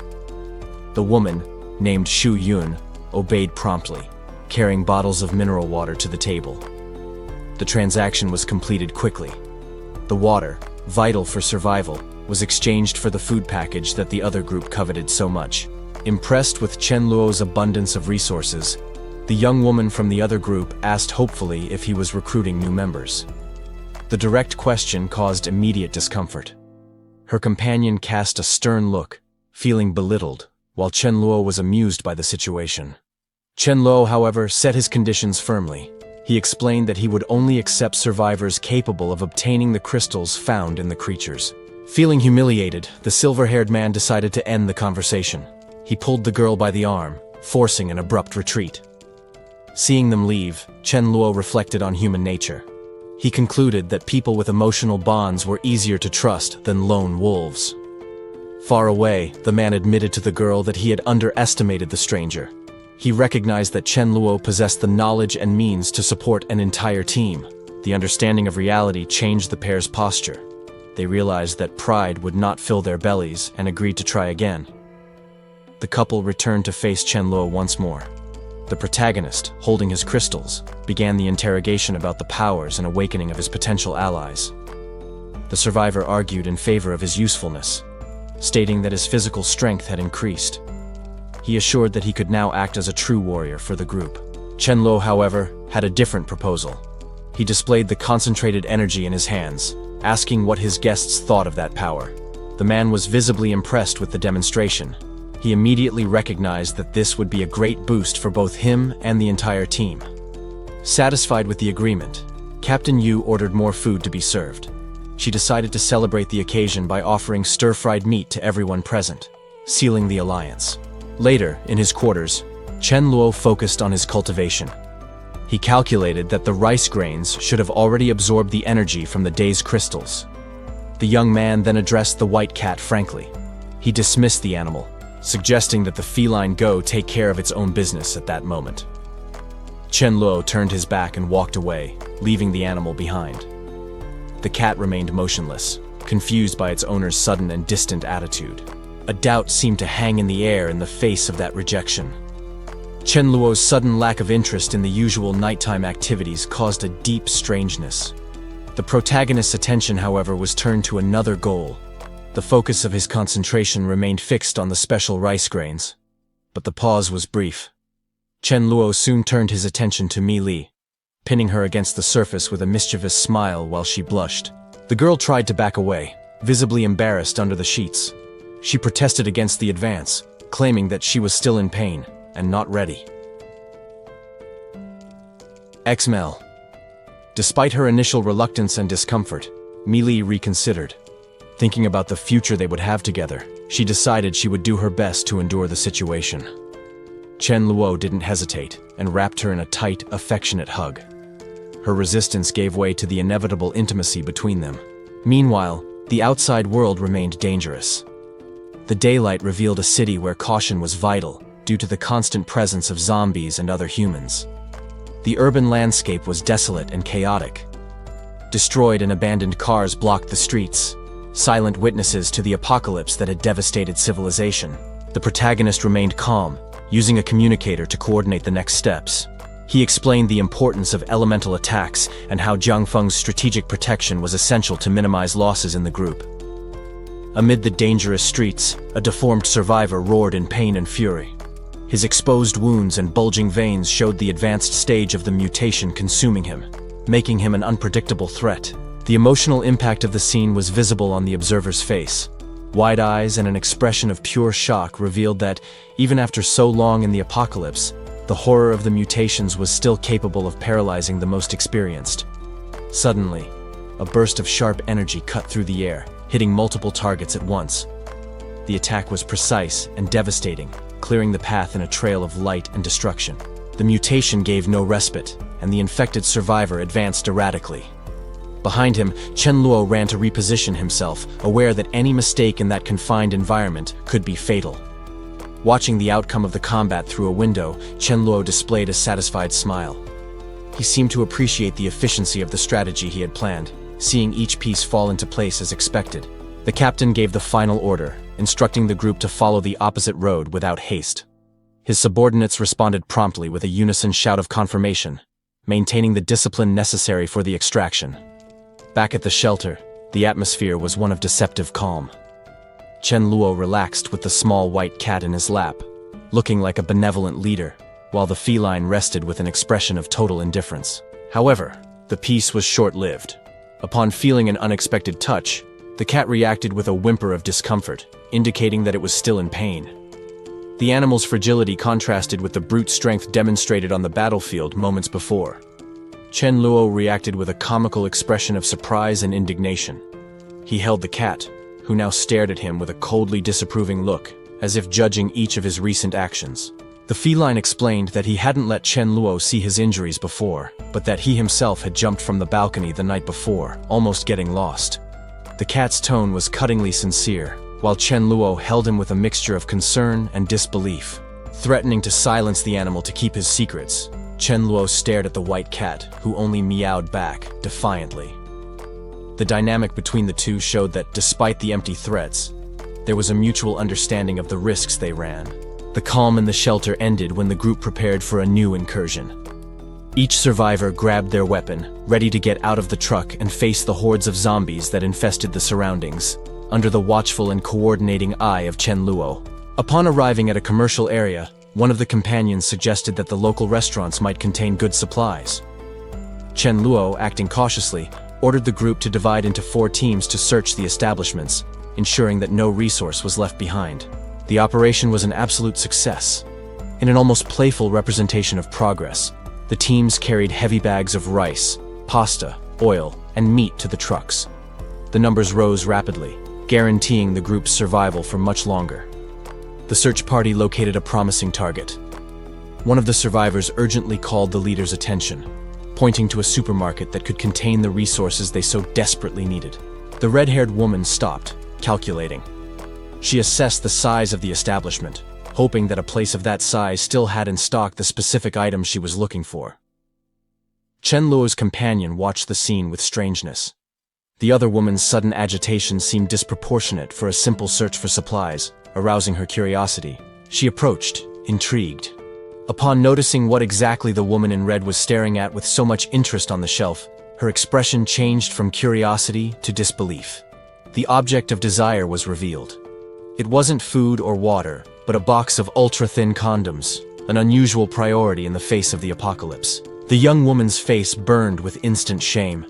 The understanding of what that meant, and the other's audacity in seeking such an item at that moment, left her completely disconcerted. Trying to disguise her embarrassment, she pointed away and made up a quick excuse. She needed to get out of there immediately before the situation became even more embarrassing. The red-haired woman remained there, cursing mentally. She blamed Chen Luo for that ridiculous need, feeling frustrated and ashamed by her own thoughts. Meanwhile, Chen Luo noticed a change in the atmosphere. His keen instincts noticed that he was being watched, although his expression remained calm and indecipherable. He turned his gaze to the residential building above. Confirming his suspicions, he saw several silhouettes in the windows and balconies. There were many survivors hiding there. Voices began to echo from the building. Someone lamented the hunger of days and the discomfort caused by the intense heat, trying to sensitize the newcomer with stories of suffering. However, the requests soon became demanding and superficial. Chen Luo heard requests for duck meat and cigarettes, noticing with disdain the arrogance of those who still acted like spoiled children. An ironic smile curved the protagonist's lips. The audacity of those people in making luxurious demands, even being on the verge of death, was almost comical. The situation in the building escalated quickly. The residents began shouting at each other, summoning the neighbors to prevent Chen Luo's group from taking the supplies from the ground floor. Ignoring the protests, the group's focus returned to escape. Someone questioned, hopefully, whether the heavy truck would be able to crush the zombies blocking the way.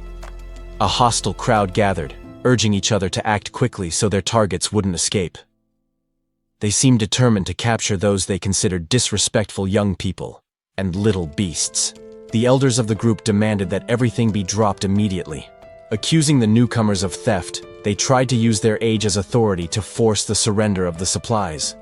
Chen Luo, however, remained still with his arms crossed. He watched the shouting and accusations with a coldness that contrasted with the agitation of the locals. The young man's gaze sharpened. He analyzed the situation, realizing that diplomacy would not work with that group that demanded submission based only on social hierarchy.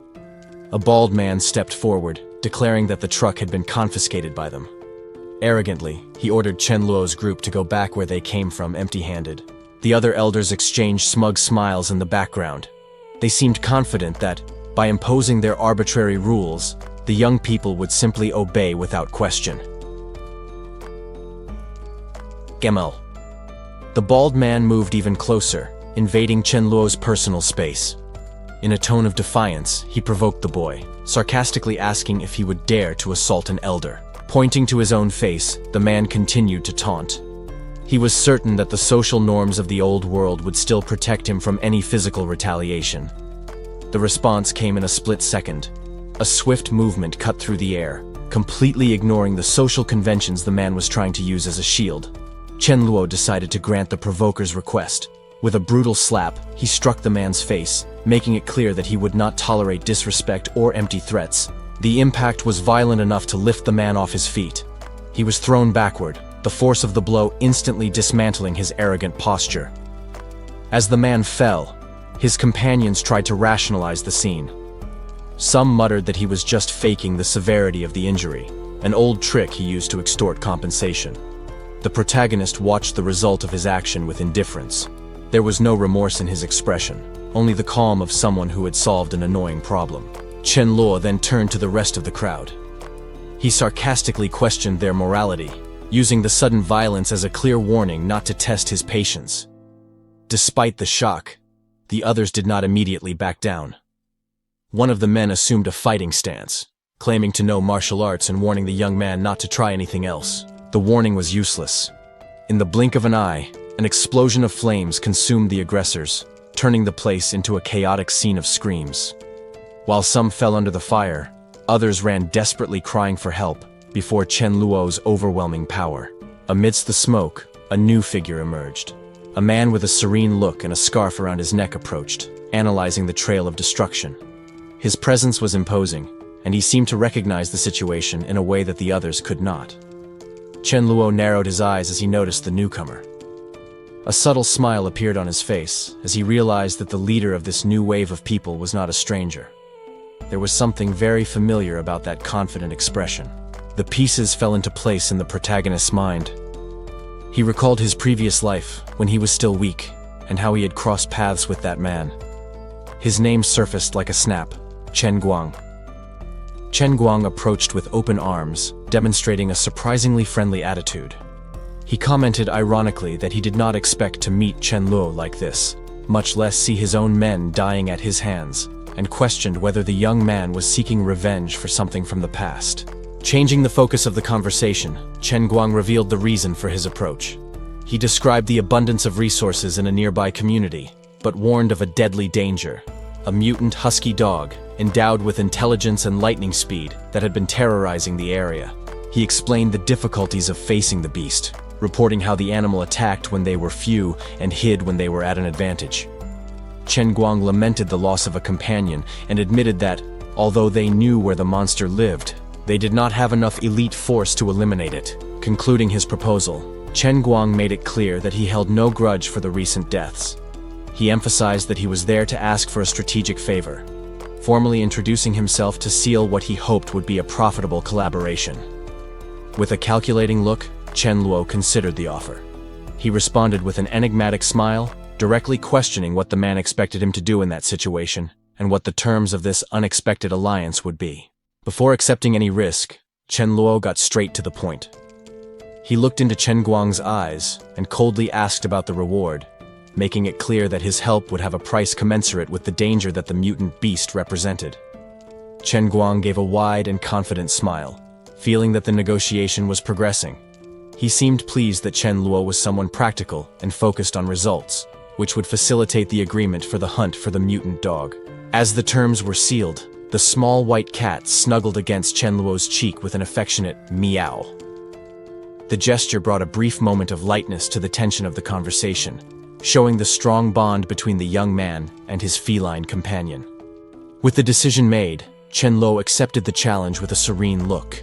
He instructed Chen Guang to lead the way, demonstrating that he was ready to face the intelligent beast that had been terrorizing the neighboring community.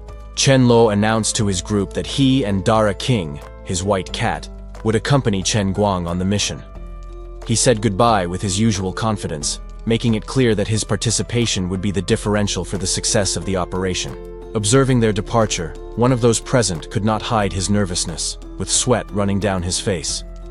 The apprehension was palpable, as everyone knew that this alliance with figures from the past brought risks as great as the beast itself that they intended to hunt. The survivor questioned Chen Luo's sanity upon noticing the animals. Keeping pets in that chaos seemed impossible to his eyes. To him, it was madness in times of disaster. However, the puppy followed the group cheerfully, completely oblivious to the shock it caused in the stranger. Still confused by the situation, the man offered to accompany the group. Chen Luo, holding his cat calmly, did not object to his presence. The protagonist turned his attention to Mi Li with a slight smile. Amidst the constant tension, they maintained a calm that the others could not understand. The survivor did the math mentally and despaired. The idea of feeding so many mouths, including animals and companions, seemed an unbearable burden to him. As they walked down the deserted street, the man explained the local threat. There was a zombie dog in the yard that his group could not stop in any way. He then asked Chen Luo, seeking a solution. The survivor hoped that the newcomer had some means of dealing with the beast that terrorized them. Chen Luo just smiled, demonstrating absolute confidence. He looked down at his own canine companion, knowing exactly who would solve the problem. The guide tried to intervene, thinking that the young man was sending the animal to certain death. He warned that the danger was too real to risk the pet. Cold sweat ran down the survivor's face as he stared at the puppy. He was unable to perceive the hidden power in that harmless and cute appearance. Ignoring the warnings, the group climbed the stairs towards the darkness of the building.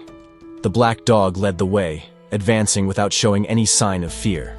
They arrived at the place indicated by the smell. The door was marked by violence, and a strong odor of blood emanated from the cracks, signaling the danger. The survivor stopped in front of the entrance, visibly tense. The heavy atmosphere confirmed that the threat they feared so much was just ahead. When the door opened, the little dog bravely placed himself in front of everyone. Chen Luo watched calmly as his pet faced the monstrous shadow. Without hesitating, the animal unleashed its true power. Bursts of electricity illuminated the corridor, hitting the monstrous enemy with lethal precision. Daju moved with supernatural agility, mocking his opponent's inability to hit him. The dog seemed to be playing with danger, dodging attacks with ease. The survivors watched the scene, stunned. The animal's performance completely defied their expectations, leaving the guide and his companion speechless at such skill. It wasn't just dodging. Daju counterattacked fiercely. The dog unleashed a powerful electrical discharge, striking the threatening beast with lethal precision. The impact was devastating. Electricity coursed through the enemy's body, illuminating the darkness and sealing the creature's fate in an instant. With a final bang, the threat was neutralized and the opponent fell defeated. Chen Luo's dog announced its victory, ending the fight as quickly as it had begun. For Chen Luo, it was just another obstacle overcome. With the problem solved, he casually signaled the end of that brief and forced cooperation. The guide swallowed hard as he watched the electric creature approach. Fear was evident on his face, now aware of the destructive power that seemingly harmless animal possessed. Recognizing the value of such a powerful ally, the survivors' leader tried a new approach. He formally proposed that they join forces, appealing to the advantage of safety in numbers. The offer of an alliance hung in the air. It was a strategic attempt to bring that overwhelming power to their group's side. The young man maintained a diplomatic smile, trying to appear friendly and persuasive. He believed he was offering a beneficial and sensible agreement for both parties. However, Chen Luo adjusted his gloves indifferently and rejected the proposal. He made it clear that he wasn't looking for equal partners, but rather the total submission of the other group. The statement caught the leader off guard, erasing his smile. Chen Luo's posture exuded an arrogance justified by his superior strength, completely changing the tone of the conversation. The protagonist questioned the logic of that offer. In his view, the strong had no reason to ally with the weak. It was the weak who desperately depended on the protection of the strong. The ultimatum was given with a piercing gaze. There would be no partnership or democracy. The only acceptable condition for Chen Luo was that the group obey his orders. Before the guide could process the demand for submission, a subordinate came running, breathless. The tension of the moment was suddenly interrupted by a new urgent alert brought by the newcomer. Chen Luo and Mi Li awaited the definitive answer. The group's leader approached, signaling that he would accept the protagonist's authority. There were serious injuries among the survivors. One of the young men was in critical condition, supported by his companions, while Chen Luo observed the situation with cold analysis. Mi Li readily offered to intervene in the situation. With a smile of approval, Chen Luo allowed her to demonstrate her special abilities. A soft light enveloped the wounded man as the young woman channeled her powers. The recovery was immediate, leaving the young man amazed by the miracle of healing. The group of survivors was speechless at what they had just witnessed. Mi Li returned to Chen Luo's side, having proven the invaluable worth of their team. The leader of the survivors was sweating cold in the face of that demonstration. He realized that the difference in power and resources between them and Chen Luo's group was abysmal. The healing technique was the final argument for surrender. The survivors murmured among themselves, impressed with the strategic advantage of having a priestess nearby. The leader argued logically with his companions. Although it wounded their pride, the security guaranteed by a strong leader and a healer was undeniable. The decision was unanimous and celebrated. The group accepted the new alliance with enthusiasm, seeing submission as their best chance of survival in that chaotic world. Chen Luo laid down the rules bluntly as he walked. Everyone was welcome, as long as they blindly obeyed orders and had the courage to face the zombies. Without hesitation, the survivors accepted the imposed conditions. They followed their new leader en masse, willing to fulfill any order to guarantee protection. The atmosphere of tension dissipated completely. The former leader readily offered full cooperation and logistical support, eager to please Chen Luo and consolidate the union. However, the movement attracted unwanted attention in the surrounding area. A rival group watched the village with envy and hostility, questioning the residents' privileges.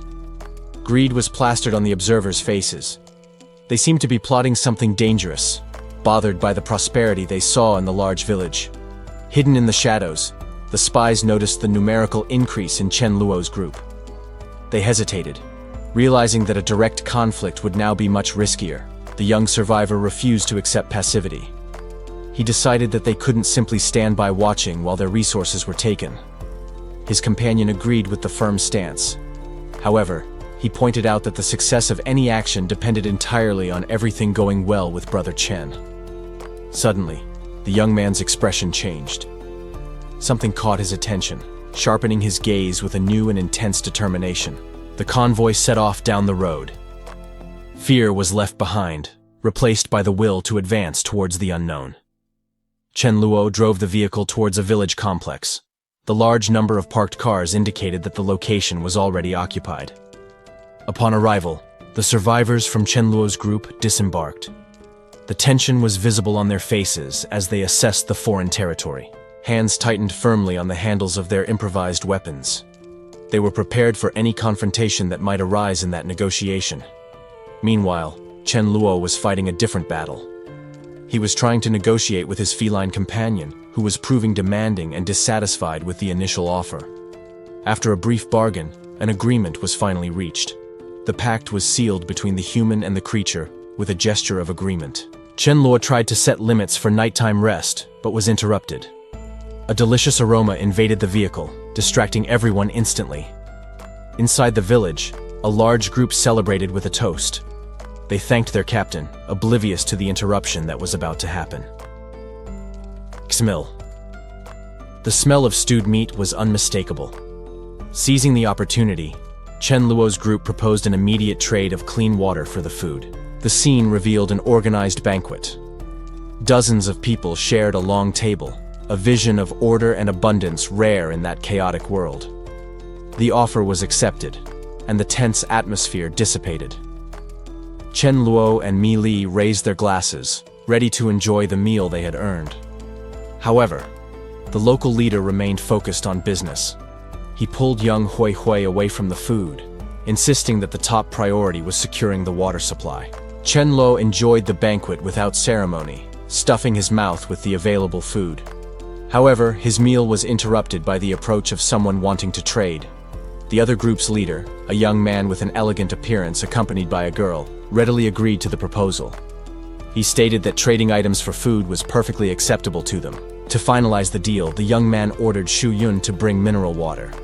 The subordinate obeyed immediately, approaching with the requested bottles while Chen Luo waited. The transaction was completed right there. The water bottles were handed over in exchange for a package of sausages, ensuring the necessary sustenance for both parties. The pink-haired girl, curious about the group's dynamics, asked the leader if they were an official team and if they were still accepting new members. Chen Luo, still chewing his newly acquired food, butted into the conversation. He confirmed the team's existence with casual and carefree enthusiasm. Suddenly, a system notification appeared before the protagonist's eyes. An NPC had just given him a specific mission involving collecting zombie crystals and vehicle restrictions. The rival group's leader said goodbye, promising to return soon. He seemed to trust Chen Luo, reasoning that someone accompanied by a family would be more harmless and trustworthy. Watching them leave, Chen Luo made his own silent assessment. Despite that leader's reputation, the young man concluded that he was just a pretty face without much substance. The peace was short-lived, as a burly man approached with ulterior motives. He questioned Chen Luo's leadership, maliciously observing the apparent lack of supplies in the area. The stranger commented on the impossibility of getting outside support in that location. Chen Luo, maintaining his composure and a smile on his face, was not intimidated by the probing. The protagonist explained that his resources were indeed limited. He claimed to have agreed to the previous trade only reluctantly, playing on the other man's perception. Chen Luo's response, or perhaps what the man saw right behind him, caused an immediate reaction. The subject became visibly shaken and was sweating profusely. The reason for the disturbance became clear when the man's gaze shifted to the background. He noticed Chen Luo's travel companions, becoming impressed by their exceptional beauty. Greed became evident on the face of the man and his cronies who appeared behind him. The hostile group's interest quickly shifted from the scarcity of food to the women present. The group of survivors surrounded the protagonist, making their intentions clear. Having witnessed the previous exchange, they assumed that the young man possessed a stockpile of resources and demanded a share to maintain the peace. The crowd became agitated, with desperation quickly turning into greed. Voices joined in agreement, insisting that the newcomers hand over their food without resistance. Chen Luo watched the commotion with a cold and unwavering gaze. He wasn't surprised by their audacity, just annoyed by the stupid interruption. The woman named Jingjing tried to intervene amidst the tension, but her words seemed fabricated to create a scene. The other women around reacted with shock to her dramatic acting. She frantically tried to justify her actions, claiming to have been in danger on the front lines. Her excuse was a clumsy attempt to gain sympathy or compensation for an invented injury. The bandit leader seized the opportunity, laughing as he supported her claim. He demanded a heavy payment in rice or flour, using the girl's supposed kindness as leverage for extortion. Chen Luo didn't waste a second on words. With a quick and brutal movement, he silenced the woman's hypocrisy with a violent slap to the face. She collapsed to the ground, holding her cheek in disbelief. The sudden violence stunned her companions, leaving the older man staring in shock at the protagonist's cruelty. The older man rushed to her side, shouting accusations against Chen Luo. He questioned the young man's morality, arguing that not sharing supplies was an act of unforgivable evil. The woman on the ground dropped the mask, her voice shrill with jealousy. She accused Chen Luo and Mi Li of secretly eating while ignoring her, revealing the envy that motivated her actions. Mi Li watched the scene with a cold realization. The petty attitude of those people confirmed a harsh truth. Kindness was wasted on those who didn't deserve to be saved. The bandit leader advanced again, ignoring the drama to focus on the spoils. He claimed to know exactly how much Chen Luo was hiding, with greed overcoming any caution. However, the protagonist simply turned his back on the threats. His absolute indifference left the surrounding group confused and unnerved by such confidence. The leader's smile faltered when his demands were met with silence. He tried to maintain his posture, but couldn't understand why his intimidation tactics weren't working. Chen Luo stopped and turned around, crossing his arms with superiority. The bandit issued one last desperate ultimatum, but the power dynamic had already completely shifted. Chen Luo wasted no time with pointless discussions. He summoned his void energy, preparing for combat with a confident smile, demonstrating that he did not fear the opponent's numerical superiority. Suddenly, a violent impact struck the bandit leader directly in the face. The sudden attack caught everyone by surprise, causing his subordinates to panic, not understanding what had just happened. As chaos ensued, the protagonist maintained his cold and unwavering posture. Behind him, the silver-haired woman watched the scene intently, signaling to her own allies while assessing the dangerous situation. The older man watched the scene with pure terror. The sudden escalation of violence left him paralyzed, sweating cold in the face of the brutality unfolding before him. The confrontation exploded into an all-out battle. A red-haired woman wielded her blade with agility, defending herself from the aggressors as the situation spiraled completely out of control. Chen Luo stood over his defeated opponent, looking down with complete indifference. He reflected that, if he hadn't intervened at that moment, the situation would have become even more problematic for his group. Somewhere on the ground, the young woman looked up, trembling with fear. With tears in her eyes, she tried to crawl away, terrified by the relentless display of power she had just witnessed and fearing she would be next. The young man questioned her confusion coldly. He didn't understand the reason for so much dread, reminding her that, due to her connection with Mi Li, he had no intention of killing her at that moment. However, he made it clear that she was not part of his group. With an authoritative and impatient tone, he ordered her to leave immediately before he changed his mind about sparing her life. Chen Luo's piercing gaze left no room for discussion. The girl, still in shock and with her face covered in tears, could barely process the cold mercy that had been offered to her. She retreated to the safety of her father's arms, seeking comfort. Despite her fear, she tried to calm him, realizing that Mi Li's friendship with that powerful man had been the only thing that guaranteed their survival. Meanwhile, the black dog watched everything with its big eyes. Despite its harmless appearance, the creature remained alert, picking up on the nuances of the tension in the air. The protagonist walked away, but his mind continued to coldly calculate the risks. He concluded that leaving loose ends or potential dangers behind could be a fatal mistake in the future. As Mi Li walked beside him, the dog seemed to pick up on the hidden murderous intent in Chen Luo's thoughts. The creature immediately understood its owner's silent command to eliminate the remaining threat. The father and daughter closed their eyes, sighing in relief because they believed they were safe. However, they failed to notice the black shadow silently approaching from behind them, ready to fulfill its master's will. One of the scouts noticed the strange movement and shouted, trying to understand what was happening with the newcomer. The young man reported immediately to his superior. He assured him that the stranger seemed calm and coherent, justifying the need for direct contact. Chen Luo made a quick decision. He ordered Mi Li and the others to take the supplies to the house, as he needed to check the situation personally. The leader of the other group, Leng Chen, approached with a proposal. Treating the protagonist with deference, he asked if there was still room for his team to join them. Chen Luo, however, showed no immediate interest. He kept walking, coldly questioning what the importance of that conversation would be. Desperate not to miss the chance, Leng Chen insisted. He blocked the way, indicating that he had something much more valuable to offer than just words. He revealed the trump card he was hiding, a level 6 crystal. The energy emanating from the object was undeniable and extremely rare. Chen Luo's posture changed when he saw the stone. He examined the artifact with genuine interest, demanding to know how they had obtained something so valuable. Leng Chen explained the origin of the loot. He described a hard-fought battle against a gigantic creature, proving his group's ability. The protagonist smiled, satisfied with the acquisition. That crystal completely changed the dynamics of the negotiation in favor of the newcomers. The new ally took the opportunity to finalize the agreement. He declared his team's rules of conduct, promising absolute obedience to Chen Luo's orders. Chen Luo assessed the strategic gain. With that crystal in hand, he calculated that his evolution to the next level would be drastically accelerated. Taking command, the young man instructed Chen Guang to protect the entrance. He ordered total focus on recruiting users with light or support abilities. The speed at which events unfolded caused surprise.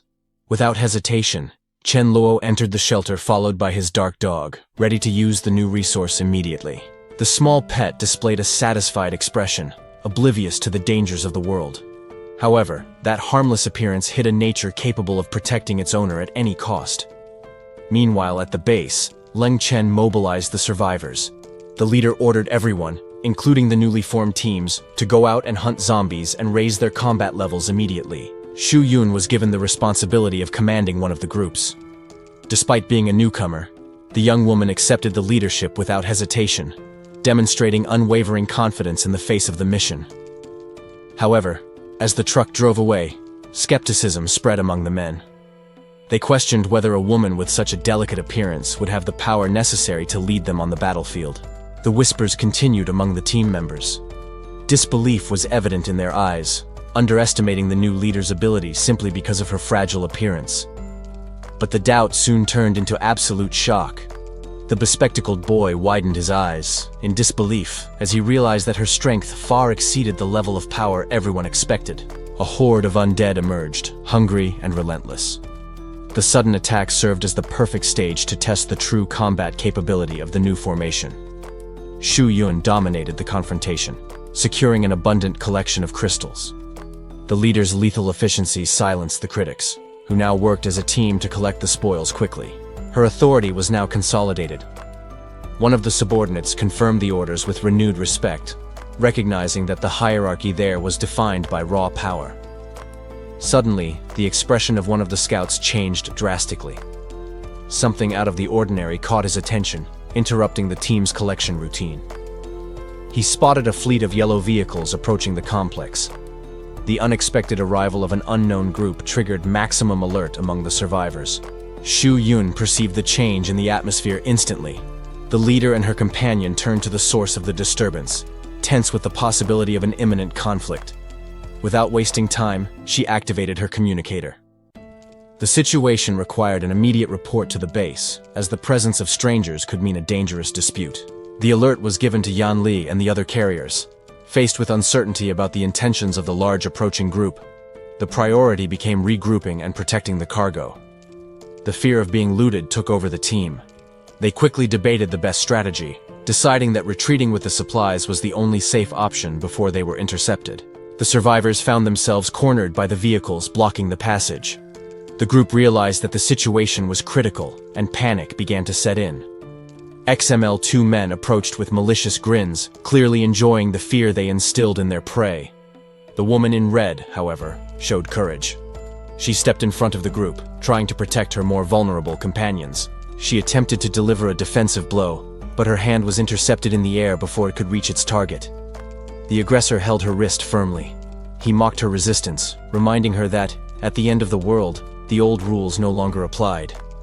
Refusing to be a passive victim, the young woman reacted with a violent kick to break free. The resistance, however, only enraged the other criminal. He ruthlessly ordered them to kill the men and capture the women slowly. The gang obeyed immediately, surrounding the survivors with weapons in hand, ready for the massacre. Suddenly, the woman's expression changed from fear to surprise as she noticed something beyond the aggressors. One of the bandits also stopped, distracted by an unexpected disturbance in the environment. The imminent violence was suspended for a moment, as the victim shouted amidst the sudden confusion. A caravan of vehicles invaded the area, interrupting the confrontation and shifting the balance of power. Observing the scene from inside the car, Chen Luo recognized a familiar face. That was Liu Wei, a mortal enemy from his past life and a supporter of his rivals. The protagonist immediately recalled the danger that man represented. Liu Wei was a poison ability user, capable of releasing lethal toxins. Chen Luo and his group disembarked from the vehicles, facing the local gang and preparing to intervene. Chen Luo immediately recognized the man in front of him. It was Liu Wei, a mortal enemy from his past life and the former supporter of that traitor. One of Liu Wei's henchmen tried to advance, brandishing his weapon arrogantly at the newcomers. However, the aggression was abruptly interrupted by a direct physical blow that stopped the subordinate. Liu Wei held his man back, preventing the disorderly attack.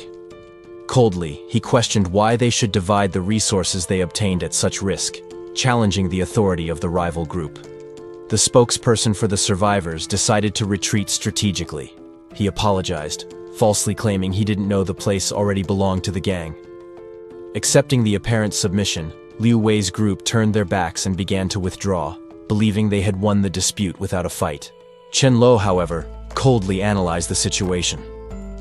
He perceived a poisonous and repugnant aura coming from them, a stench capable of causing serious illness. Even his white cat sensed the malice in the air. The animal warned of hostile intentions, something the young master had already confirmed. As they walked away, the henchman questioned Liu Wei indignantly. He didn't understand why they were retreating when they could simply attack head-on. The bandit's arrogance, however, turned to shock. He realized too late that the real conflict was just beginning. A sudden burst of energy hit him squarely, silencing his complaints instantly. Chen Luo revealed his arcane powers, ready for combat. His allies watched as he took the offensive. The protagonist declared his cold sentence. Since their hostility was evident, there was no reason to let them leave there alive. His strategic mind was already calculating the next step.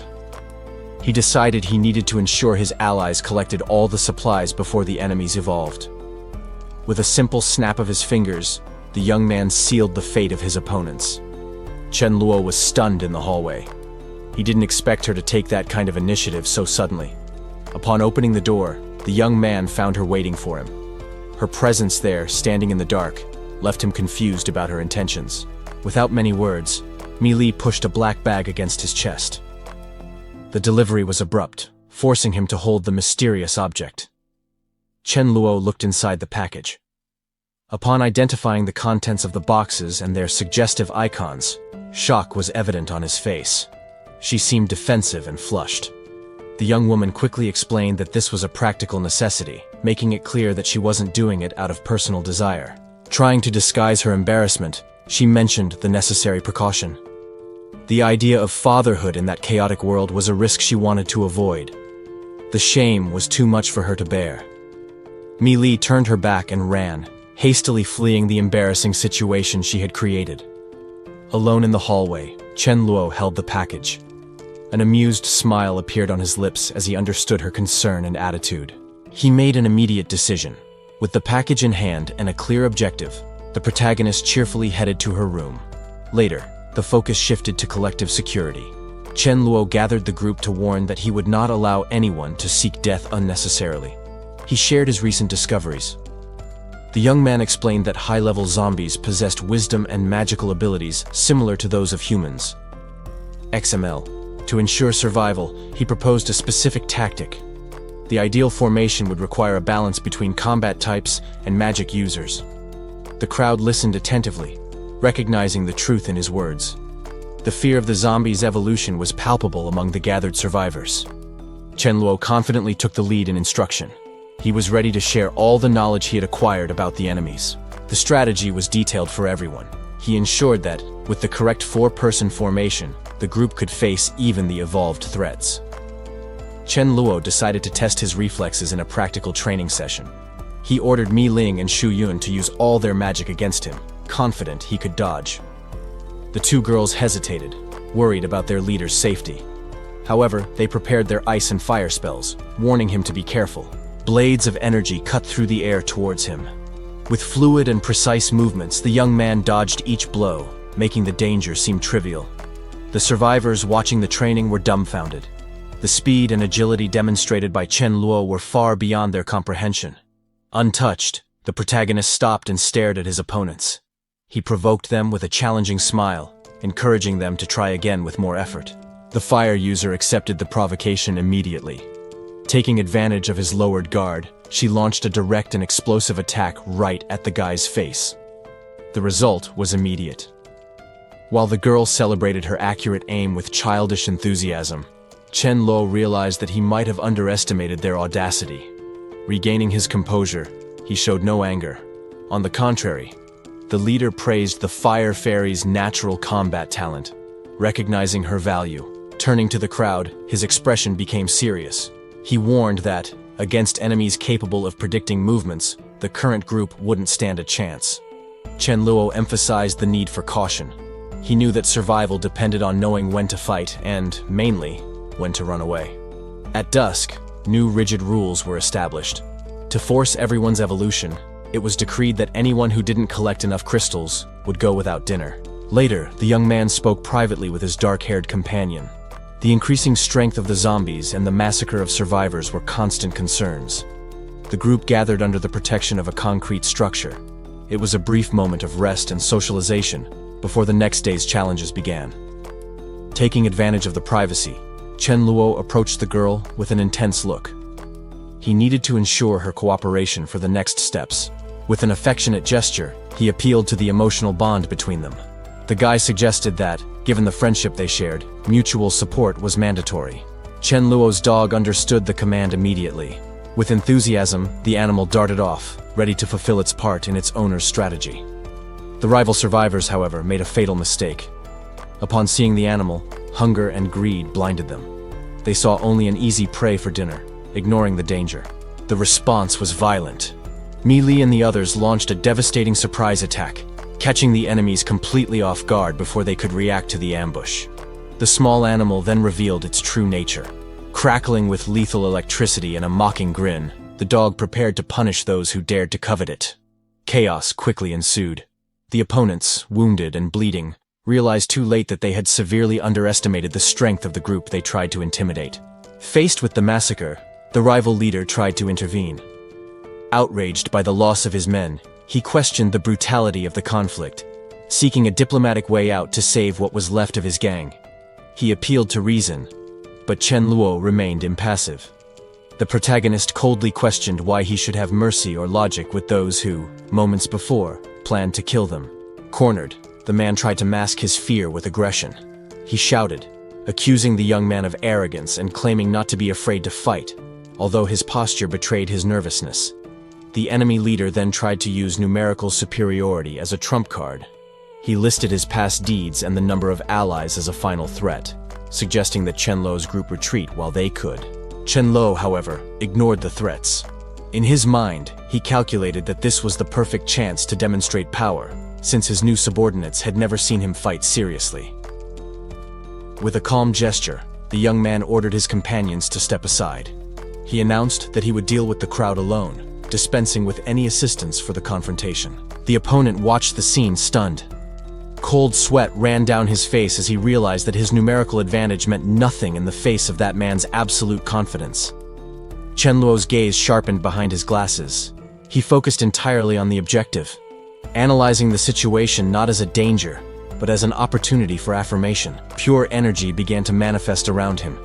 The protagonist decided to use that moment to display his overwhelming power, ensuring that his own subordinates learned to fear and respect him. The attack was instantaneous.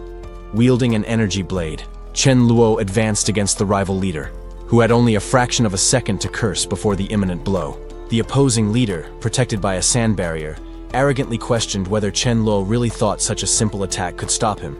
He completely underestimated the nature of the energy he was about to face. Chen Luo appeared before him like a bluish specter, the speed of his advance leaving only a trail of light. The confident smile on his face indicated that he had already foreseen the outcome of that confrontation, even before the first blow. The impact was devastating. In a state of absolute shock, Brother Yuan realized that his defense was useless. The strangeness and magnitude of that ability left him paralyzed, unable to comprehend what kind of monster was before him. After the display of strength, Chen Luo winked at his companion with an air of victory. He joked about his own strength and declared with his usual provocative charm that his wife was, without a doubt, the best. However, the gleam in his eyes quickly changed. He turned to the remaining opponents, his expression becoming dark and predatory as he asked who would be next to desire death. He leaped into the air with a sword in hand, falling upon the enemies like an executioner. Panic immediately set in. Cries for help and desperate orders to flee echoed, but the exit seemed impossible. The carnage was swift. Under a sky-stained red, Chen Luo moved with lethal grace, ignoring pleas for mercy. To those who watched, he was no longer human, but an unstoppable monster. In the distance, the observers were in shock. One of them, sweating cold, muttered about how strong the protagonist was, feeling extremely lucky that he hadn't chosen to fight him that day. Despite the fear, some still tried to incite a coordinated attack, shouting for everyone to advance together and leave no threats alive. However, the crying and despair on the faces of those on the front lines told a very different story. In the end, Chen Luo just smiled, maintaining his unwavering calm as he received praise from his allies. The recognition that this was the best decision of their lives sealed the absolute respect that the group now had for their leader. Chen Luo watched the new recruits with a calculating gaze. He made it clear that the real purpose of allowing them to leave wasn't just to collect crystals, but to train them through real experience in dangerous battles, preparing them for what was to come. His presence commanded immediate respect. He reaffirmed his commitment to those who chose to follow him, ensuring that, under his leadership, no one would be intimidated or bullied without a proper response. As the afternoon approached, the tense atmosphere gave way to organization. Chen Luo instructed those who had cooking skills to return first to prepare lunch, keeping the group's morale high after the confrontation. Meanwhile, on the outskirts of the base, intruders watched from the shadows. Hidden behind the walls, two men spotted a lone black dog at the entrance, unaware that they were being watched by something far more dangerous than they imagined. Greed shone in the observers' eyes. With expressions of sadistic desire, they muttered about how black dog meat was the best, already anticipating what they believed would be an easy and hearty meal. Two strangers spotted an opportunity in the desolate streets. Hunger guided their actions as they focused on a lone animal. The mohawked man whispered to his companion, motivated by an empty stomach. They hadn't eaten in a day, and that creature looked like an easy meal. A malicious understanding passed between the pair. Convinced they had secured dinner, they prepared to capture their prey. With mocking gestures, the two tried to corner the animal. They treated it like a helpless beast, completely ignoring the danger they courted. However, the dog wasn't an ordinary creature. Crackling energy enveloped its body when it decided those humans had pushed their luck. The atmosphere changed instantly. One of the men noticed the unnatural sparks dancing around the creature's paws and realized their fatal mistake. Terror replaced hunger on the face of the hooded man. He understood too late that they were not the hunters in the situation. Panic took over as they tried to flee, but the enraged animal unleashed its power. There was no escaping the consequences of their foolishness. A blinding flash of electricity engulfed the two would-be hunters. Their laments were muffled by the crackle of the dog's lethal discharge. Chen Luo arrived shortly after the commotion. He found his pet acting innocently, leaving the young man confused about what had just happened. Leaving the incident aside, the protagonist turned his attention to bigger issues. He watched the crowd in the distance, pondering if it was time to expand the group. The young man carefully calculated the risks. He needed to assess whether the current workforce would be sufficient for the challenges ahead. Chen Luo made a strategic decision. He would formalize the process and write a public announcement to attract capable survivors. The sign was erected, detailing strict rules and tempting rewards. The promise of food, security, and power caught the eye of a young man who read the terms with interest. The news reached other newcomers in the area. Travelers in a vehicle read the board in disbelief, shocked that someone was sharing the secrets of the crystals and offering meat. The discussion among the survivors was intense. One of them pondered that, if the announcement was true, they should join the group, but lamented that only Liu Qi and he had reached level 2, while the other 3 did not meet the minimum requirements. The conversation continued with a new proposal. Even those at level 1 could enter, as long as they paid a fee of 3 first-level crystals. It was a rare opportunity, and excitement began to replace the initial hesitation. Chen Guang watched the scene with optimism, noting that this group really possessed rare talents. He wondered if the leader would be flexible in negotiations to ensure these new members integrated quickly. The response was immediate and positive. With a smile and a friendly gesture, the decision was sealed. There would be no problems with their entry. Mutual trust was beginning to establish itself right there. Chen Luo appeared holding his notebook, and with the white cat in his lap, observing the new faces. He was ready to register the new members and organize the base's logistics to accommodate everyone. He analyzed each one's abilities. Among them, Wang Chao was a level 2 healer, and Liu Qi controlled the light element, also at level 2. Chen Luo recognized Liu Qi's name, remembering that he was already a famous healer even before the announcement. With a serene look and the smiling white cat by his side, Chen Luo concluded that these people had no bad intentions. He gave the final order for Chen Guang to help the newcomers settle in and feel at home. At the end of the day, Chen Luo stretched in his quarters, feeling exhausted but satisfied. He remarked to himself about how lucky he was to have attracted people who seemed to fit so well into his refuge. He then picked up a large bright blue crystal, analyzing it against the light. The energy emanating from the stone was intense, and he predicted that, if nothing unexpected happened, he would be able to reach the next level of power that very night. The crystal's glow illuminated the protagonist's face as he prepared for the evolution process. With a determined smile, he knew that each strategic step brought him closer to mastering this new chaotic world. The effort paid off. With a triumphant laugh, Chen Luo felt the energy stabilize in his body, announcing that he had finally reached level 5, a milestone that put him far ahead of most survivors.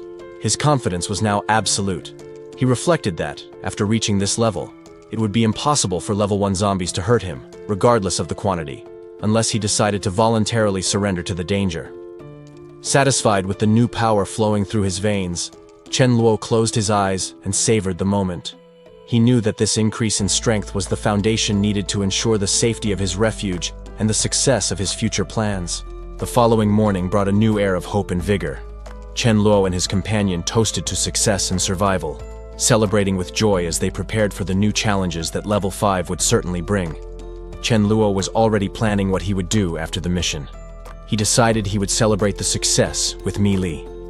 Before leaving, the young man dedicated a moment to caress his loyal dog, showing affection for the companion of so many battles.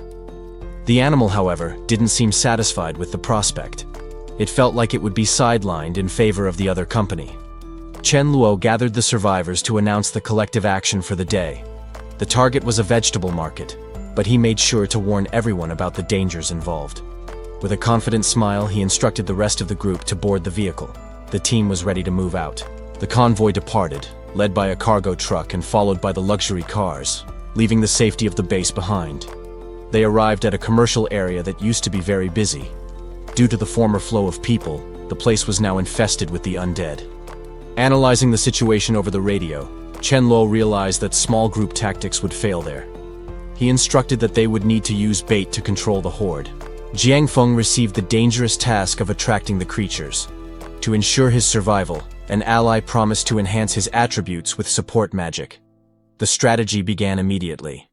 The presence of the living attracted the attention of the zombies, who turned to the new prey. Jiang Feng showed no fear. On the contrary, he seemed excited as he prepared to execute his part in the plan.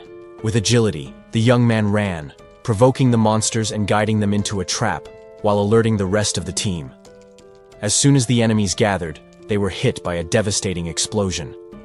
The method proved to be effective in eliminating large numbers of opponents at once. Chen Luo watched the success of the operation through the communicator. Coldly, he declared that the zone was clear. After an hour clearing the outer perimeter, the report was positive. For the next step, however, Chen Luo himself decided that he would take the risk of attracting the creatures. Chen Luo assessed the level of danger of the vegetable market. He estimated that the strength of the creatures there revolved around level 4 or 5. The young man knew that what he was looking for was hidden somewhere in that complex. However, the exact location remained a mystery among the structures. Suddenly, a menacing figure emerged. An undead with cracked skin and bright red eyes fixed its attention on the intruders with hostility. Chen Luo was not intimidated. Ignoring the silhouettes around him, he calmly walked towards the monster that stood out in the crowd. The protagonist's gaze sharpened. He realized that the confrontation was imminent and focused all his attention on the opponent ahead. The creature attacked first, causing sharp spikes to emerge from the ground. Chen Luo faced the onslaught, recognizing that the real encounter had begun. With impressive agility, the young man dodged the path of the attack. He maintained his composure, moving fluidly to avoid the danger. Using his abilities, Chen Luo disappeared in an instant. He reappeared right behind the enemy, surprising him with an instantaneous spatial displacement. Taking advantage of the opening, he delivered a lethal blow from behind. A blade of blue energy cut through the creature's neck, granting it eternal rest. The attack was surgical and devastating. The zombie's head slid slowly, separating from the body before it could even react to the ambush. Chen Luo caught the severed head in the air before it fell. With a carefree smile, he ran back to the group, displaying the trophy of his quick victory.